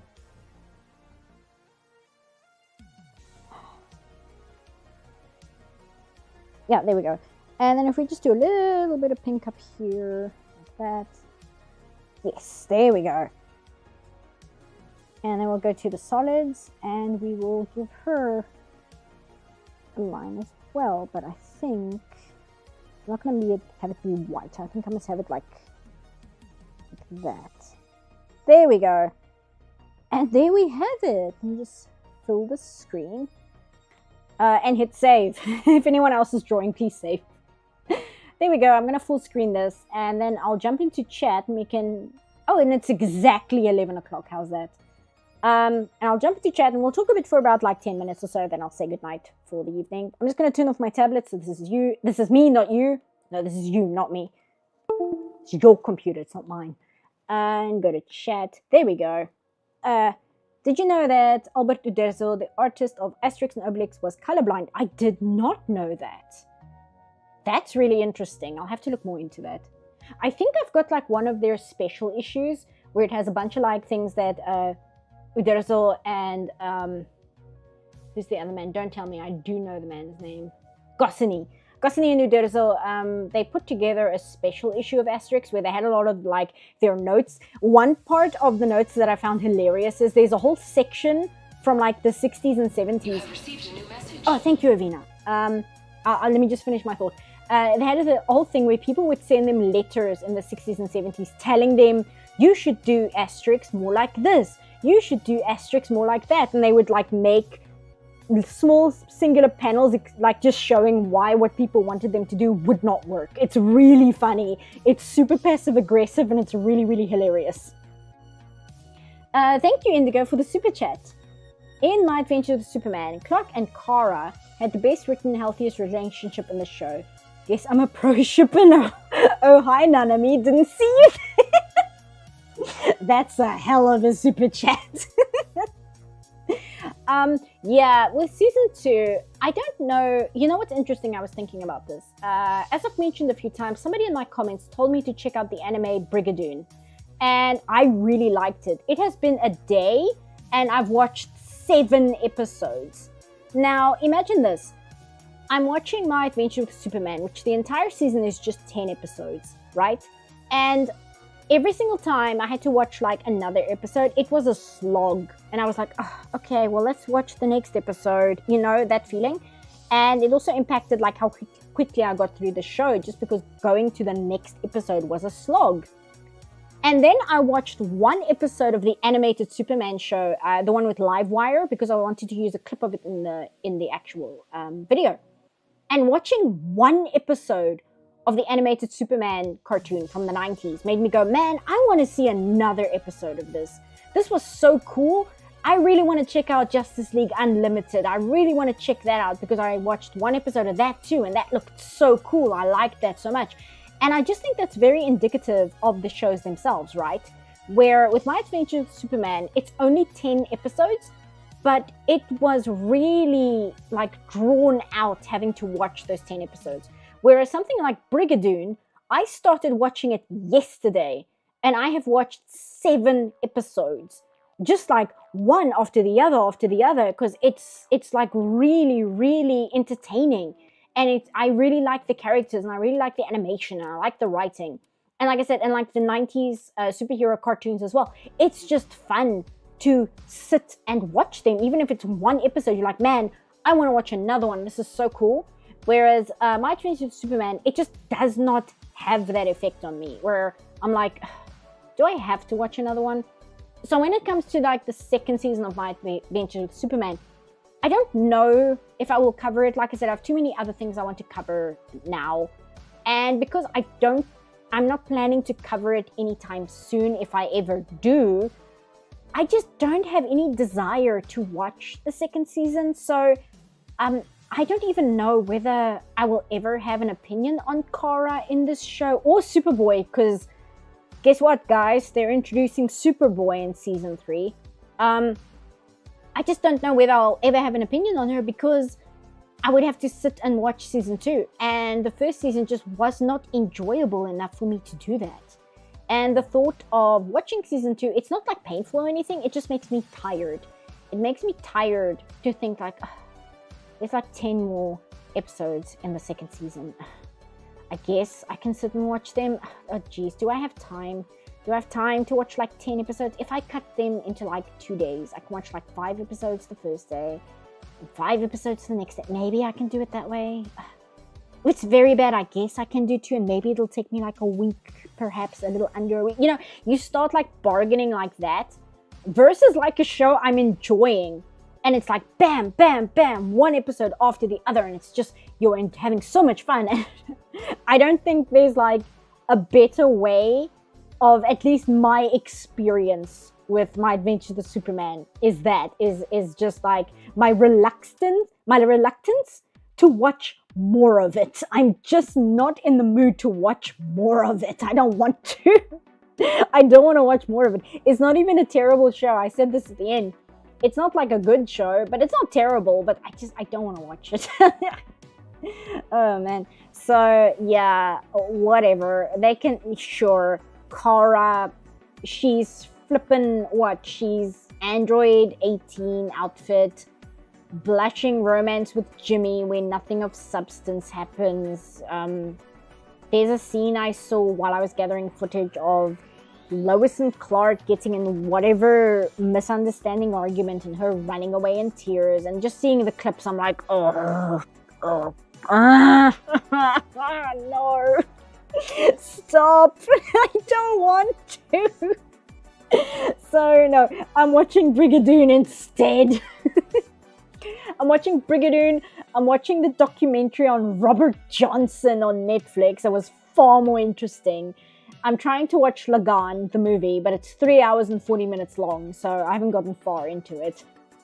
I'm watching other things before I have to start watching Velma Season 2. Good lord. The same thing happened with me in the Green Lantern, the animated series. Oh, is that good too? I'd believe it. The 90s had some really good cartoons. Justice League Unlimited is very cool. Batman x Wonder Woman Forever. I watched one episode. It was really, really cool. It was where Batman talks to Amanda Waller, which was just a fascinating interaction. Just seeing those two characters, like the way they speak to each other is very interesting. It was the one where Superman fights a bad guy in a volcano while a nuke fitted with kryptonite is heading towards it.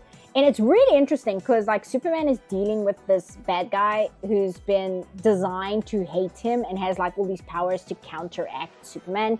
But at the same time, there's like a kryptonite nuke heading towards him. So while Superman is dealing with the bad guy and the volcano and the whatever, Batman is dealing with the kryptonite nuke because Batman is Superman's best friend. And they're actually written to be best friends. They're actually written to care about each other. So it's just a fascinating, like that entire episode. It was just really interesting to seeing all these personalities bounce off each other. It's really, really good and just made me want to watch more of it. So yeah. And like I said, I also want to watch Star Wars The Bad Batch. Oh, speaking of which, did I have a stream after Vakken? Is this the first stream we did after Vakken? Because Vakken was a while ago. And I don't remember if we streamed since then. Green Lantern with 2010? Okay. Let me know if we streamed out to Vakken, because there was something I want to say about that. It has to do with cartoons, I promise. I didn't think I'd like Utena, but and then I finished most of it in one night. Oh, geez, and that's like 39 episodes. I'm glad you enjoyed it. I'm sorry not to change the subject, but the picture you just drew, it looks like she's surrounded by floating Lay's potato chips. You know what? That's what Nanami deserves. Nanami deserves to be enraptured by Lay's potato chips because she is a cringe fail character. And I love her a lot because she is so weird. That actually fits her vibe perfectly. I think this is the first since Vakken. Okay. So, Blind Guardian, who's my favorite band of all time, played Vakken. And it was a great show. I really enjoyed it. They played almost every single one of my favorites, except Curse My Name. They didn't play Curse My Name, but they played Sacred, which was unbelievable because Sacred is 7 minutes long. And also, it's copyrighted to the video game Sacred, so they very rarely play it live. They played American Gods. They played Bright Eyes. They played, did they play Turn the Page? I can't remember. Anyway, but before they went on stage, they're having an interview with the host before they walk on stage. And it's all in German. I can't speak German. And then in the middle of the interview, just before he turns around and walks on stage, Hansi, the lead singer, turns to the camera and says in perfect English with no context, by the way, Star Wars The Clone Wars is the best Star Wars TV show. And then he turns around and walks away and the concert starts. I was like, what? What was that? What's the context? But yes, so according to Hansi, the best Star Wars show as a whole is Star Wars Clone Wars. And I'm like, okay, well, I guess I need to watch that now. But anyway, my point is, I want to watch Star Wars The Bad Batch. I have two friends who are absolutely obsessed with The Bad Batch, so that's the one I'm interested in. Based. It was so weird. He's like talking and it's like German, turns to the camera.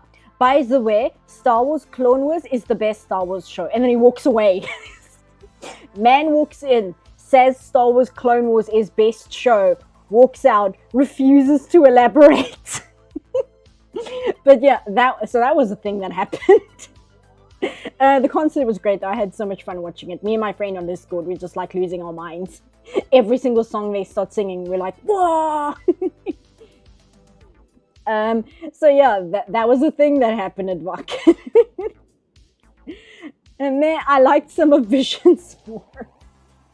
And one of the episodes of Justice League Unlimited is the only adaptation of Alan Moore's work that Alan Moore likes. Oh, interesting. Was it For the Man Who Has Everything? Because I also watched that episode. That was really good as well. I really liked that episode. The sign that I've officially really liked something is when I put off the final 2 episodes for an entire year because I don't want to finish it. That's me in video games. Like I said, I'm possibly going to finish my first run of Baldur's Gate 3 tomorrow, and I'm legitimately dreading it because I don't want the game to be finished. Even though I won't finish it because I'll end the story and then I'm just going to make a new character and start it again and like choose different options. Because the game is tailor-made to be replayed as many times as possible because there are so many choices and things that can go differently. And I'm going to try and not romance the Emperor on the second run, which is going to be very hard because I really like his character so much. He's such an interesting character and I'm obsessed with him, this stupid fucking squid. But I'm going to try and romance Astarion because I know people love his romance. And I fucked up the relationship with him on my first run because I was trying to go for him before the squid showed up. I was really trying to romance Astarion. But my character and his character were just butting heads too much and they didn't really start getting along until the end. So in this run, I'm going to try romance Astarion and just kind of, because now I understand his personality a bit better and how his character works. So I think I can build up affinity with him much earlier on so I can actually start that romance. But it's going to be hard because the squid is going to be there and he's, you know, me romancing Astarion. And then the Emperor walks in and goes, hey. And then I'm like, oh shit. But more like Astarion, am I right? Yeah. I like Alan Moore, but he's a psychopath. You know what? I don't know anything about him personally, but I have heard that he is a very strange person. I've read some of his work. I read From Hell, but I found the notes at the end of From Hell where he was talking about his inspiration far more interesting than the comic itself.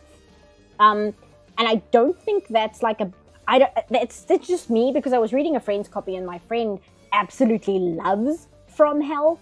But I was just more interested in his notes than the story because I think there was a little bit too much going on in From Hell. I get what he was doing, it just wasn't for me. More like Astarion. Sorry, I'm rereading that because it's very funny. Astarion is actually doable with a good person if you humor him now and again and spray him with water when he gets bad. Yeah, see, my problem is, and this is, I think, Mass Effect Hangover. I was playing with this thought that my character is like Commander Shepard, where people will look up to her and look to her for leadership. Whereas because of the way that Baldur's Gate 3 works, where you can play as any character, so technically every single character is the main character if you decide to play it that way. So you can, any single one of those party members can be your main character if you decide not to make one yourself. And as such, the characters view the player character as an equal, not as somebody to look to for leadership. And I made the mistake of speaking to Astarion from a point of authority, which is the absolute worst thing you can do with his character. Because of how Astarion works, and because of Astarion's psychology and how his character has been written, he does not respond well to being told what to do. Here I am, and I'm thinking I'm helping him and giving him direction. Meanwhile, from Astarion's point of view, all I'm doing is like ordering him around. And it just resulted in this very big clash of the characters not working together. But also, it was my very first run, so I was still kind of figuring out all the characters, and I was figuring out the way that they were written and how they thought about things and what the psychology is. So I think it'll go better on the second run. I also think for the second run, I'm going to play a character who isn't as chaotic good. I'm going to play a more chaotic neutral character who, I was thinking a rogue with a background in crime, like petty crime. So I would have a character who is more open to lying and stealing and things like that. And a little bit more angry. Because my character is just like a troll. She's just like this really chaotic troll who keeps getting into trouble and doing stupid things for the lols, basically. Whereas I want like a new character who's like a little bit more angry inside. And I think that will be very interesting to play against the other characters. I had Karlach scene where you kill Gortash. 2 nights ago, and that fucked me up. Like, that scene, like, legitimately fucked me up very badly. I'm still kind of processing that. That was rough. It's a very, very rough scene to sit through. Like, I knew about Astarian's scene when you finish his questline, but the scene with Karlak when you kill Gortash, I was not prepared for everything that happens in that scene. It was really, really painful and upsetting, and I'm kind of processing that. It was a lot, just a lot going on there. Oh, thank you for the super chat, Rockstock. Do you have any OCs or thought about making one? You know what? I'm very, very bad at OCs. I've said this in the past. But I've grown quite attached to the character I made for this Baldur's Gate run. So in a way, Baldur's Gate is helping me kind of figure out how to make OCs, just because using the character creator, and I use like a shit ton of mods because I hate the base choices they give you. They just don't give you enough characters or faces or hairstyles. So I tossed a whole bunch of mods in there to have a whole bunch of like nice assets. And I'm figuring out how to make OCs specifically to play Baldur's Gate with. So it's kind of helping me. Thank you, Avina. It's kind of helping me out in getting better with making OCs, because it's just something I never really did, right? But what are these spoilers?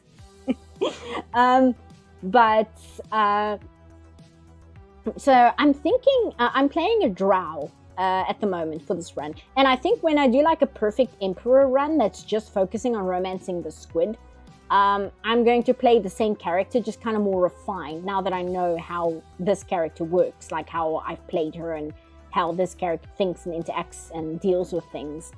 So I'm going to remake her. She's the drow and she's a bard, but she's a bard specifically who's like a fencer, like the School of Swords. So she's basically like a character from Rose of Versailles, but she's also a bard. It's kind of funny. But the next character I want to make, like I said, a rogue with a crime background who's a tiefling. And I think that would be quite interesting. I'm going to style her after, visually, I'm going to style her after a moonstone. Not an opal, but like a moonstone where it's pale, but blue tinted. It's kind of got like that kind of look to it. So that's kind of what I'm thinking. I'll post it to Tumblr. And if anybody's like actually interested, I might put it in a community post. I might, because it's actually good. YouTube likes it when you put out a bunch of community posts. I always feel like I'm bothering people on YouTube if I just post about random things that nobody cares about. It's okay, I'll forget in like 20 minutes. Okay. I don't know if I said any spoilers specifically. All I said was you kill one of the main bad guys. You don't have to though. Because of how this game works, you legitimately can team up with the main bad guy and like ruin everybody's lives. It's really screwed up. This game's choices is incredible in how much you can change. But yes, anyway. So I forget why I started talking about Baldur's Gate. Oh, it's because I'm finishing it tomorrow and I'm terrified of finishing it. Because Mass Effect has completely traumatized me when it comes to game endings. Come to Versailles! I highly recommend watching and reading an interview with Jack Kirby. His art style and the way he describes monsters with a heart of gold is just incredible. You know what? I think I will do that because Jack Kirby I'm very interested in. And he has his DNA in just so many things I like. He played a big part in the comic Ninja Turtles, for instance. He left a big impact on that. Just the way he did art, like the Kirby Crackle and all of that is very interesting to me. And that had a big effect on like art from the 60s and 70s, even though it was comic books that kind of bled into other things. So just in general, I think he's somebody I should, and I just like biographies. I genuinely just enjoy biographies. I think they're cool. So that might be something I will have a good time with, is looking up some Jack Kirby biographies. That could be very cool. The true ending to Mass Effect is Shep dies in Mass Effect 2 and Joker solos the Reapers. I like that part in Mass Effect 3 where Joker says it's joking time and then he jokes all over the place, which you think I'm quoting a meme. That happens in the game. There is a part in Mass Effect 3 where Joker says it's joking time and then starts shooting people with his mech. That is a thing. This game came out in 2012. So Mass Effect predicted phone filters and it predicted Morbius. So I guess that's something I know now. Something we're all gonna have to deal with, I suppose. Not sure why this came to mind, but your recommendation, I looked up Angry Beavers, and it turns out Nickelodeon kiboshed a series finale where the beavers are assassinated when they protest against getting cancelled. Good to know that some things at Nickelodeon very changed. That's hilarious. That is exactly the kind of finale I would expect from the Angry Beavers. That's incredible. It really was ahead of his time. Yeah, I wish I could bring up the clip, because I think I saved it just because I had to replay it because I couldn't believe what I was seeing. Let me see if I have it. If it's going to be too much of a problem to try and get it to play, because I'm not a good streamer, believe it or not, I won't show it. But that's a thing that exists. That's a real clip in the video game. Is it this one? Or is this the... No, that looks like something else. I don't know which one it is. Anyway, it exists. There's a great part where Joker says it's joking time and he shoots people with a mech. And then he has a much cooler line that I think is hilarious, but I don't know whether people get it as quickly. I'm not saying people are stupid. Maybe it's just me. It took me a second to realize what was going on. Joker's last name is Moreau. So there's a part after he says it's joking time and he's shooting people with his mech. He just starts yelling, "Welcome to the island of Dr. Me." And I don't know why that took me out. Even I think I was already suffering brain damage from It's Joking Time. So "Welcome to the island of Dr. Me" killed me. It's just like, how? How did Mass Effect predict Morbius? I don't know. It did somehow. I mean, it's a hard sci-fi. It's gonna predict some things, but the fact that it was Morbius, that's a reality we live in. Good lord, it was ahead of its time. You know what? I think I'm gonna call it there. It is almost 11:30, and my throat is dying. I need like hydration, I think. And I think I'm going to call it... I wanted to work more on these Emperor drawings, but I think it's a little too late for me to do more of these. And just for the sake of my wrist, I think I will put it aside. My studio contacted me, and they want me to start working on a new project with them come Monday. I don't know what it is, and even if I did, I can't because NDA. But it just means I have to be careful so that I don't overwork my wrist, because... You know, you don't want to draw all weekend and then you start work on Monday on studio stuff and then your poor wrist is already tired. I mean, that's not good. But that's exciting. I'm looking forward to seeing what the studio has for me. So it's a shorter project, but it's going to be fun and I'm always happy to work with them. So that's cool. It's not going to affect the supercut too much because really all I have to do with the supercut is string together all the parts, cut out the endings where I say, okay, see you next time. And then I upload it and check if it gets any new copyright claims, because that happens sometimes. And then next weekend, I think I'll make it public because I'm going to premiere it. So there'll be a live chat going and I want to be in the live chat. And because I just talk for so long, I don't know how to shut up. It's going to be, I think, at least 5 hours. So that's like 5 hours. I'm going to sit on live chat with you guys.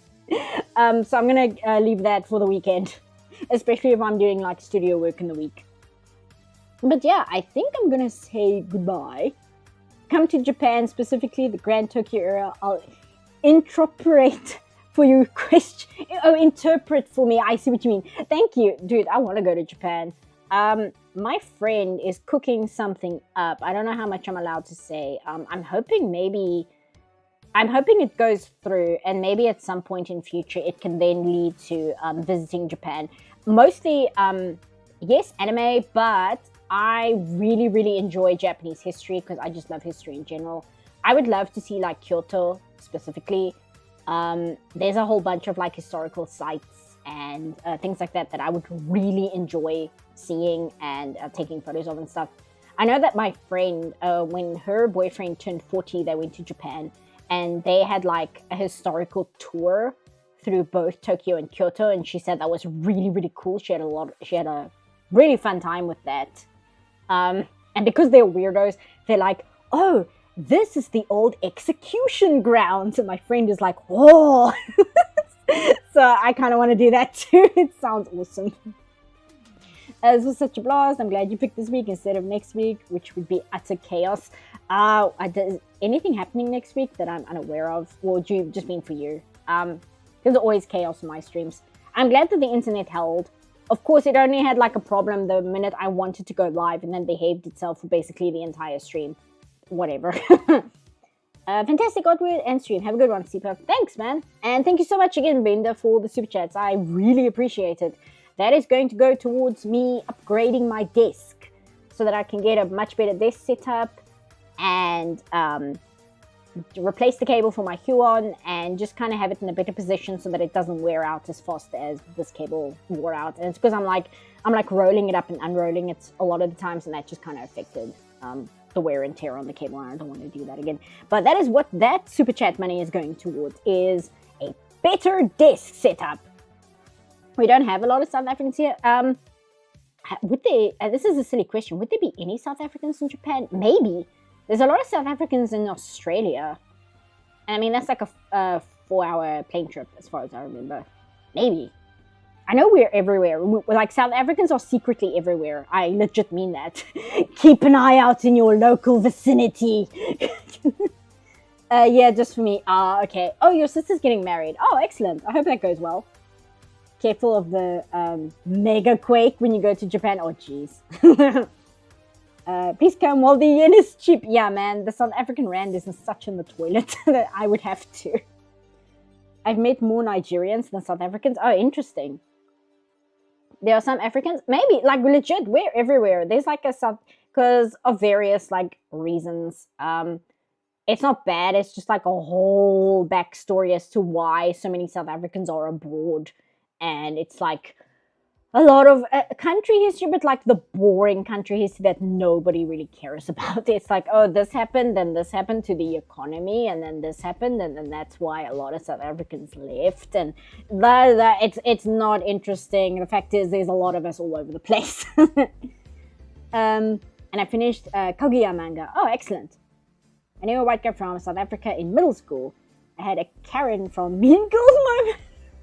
I've had the Karen Girls Mean Girl moment, but thank heavens for Mean Girls, because as a white South African, anytime somebody accidentally makes it awkward by going, oh, you're from Africa, but you're white, you can legit just quote Mean Girls at them, and it completely breaks the ice, and everybody like stops being awkward and weird about it. Like, that movie has done more for my culture than any other movie in existence. Is Mean Girls good? Yeah, it's very good. I saw it for the first time a few years ago, and it's like, even 20 years later, it's legit good. Like, that movie is so quotable, and it is, like, I quoted it before I knew the quotes were from Mean Girls, and having seen the movie, it's like, oh yeah, no, these are good. I will continue using these references. Like, she doesn't even go here. I probably use the most. Yeah, that's like the big one. The I'm like a cool mom, that's a good one as well. Anyway, Mean Girls is good. Don't watch the recent one. Watch the one from 2003. It holds up surprisingly well. And even the parts that are like inappropriate, they're inappropriate on purpose. It's very good. It's very good. But yeah, I'm gonna call it there. It is now 11:30. I'm gonna pause this song and put up the next song. I don't know whether the next song has a copyright on it or not. If the VOD gets copyright claimed, I'll just trim the credits, because it's just like the goodbye song to end the stream on and get like the last few messages out. So if the VOD disappears, don't worry about it. I'll check it now and then to make sure that it doesn't get claimed. And if it does, I'll just cut the ending and it'll be fine. Bye, guys. Goodbye. And thanks for hanging out. And I'll see you next time. Bye, guys.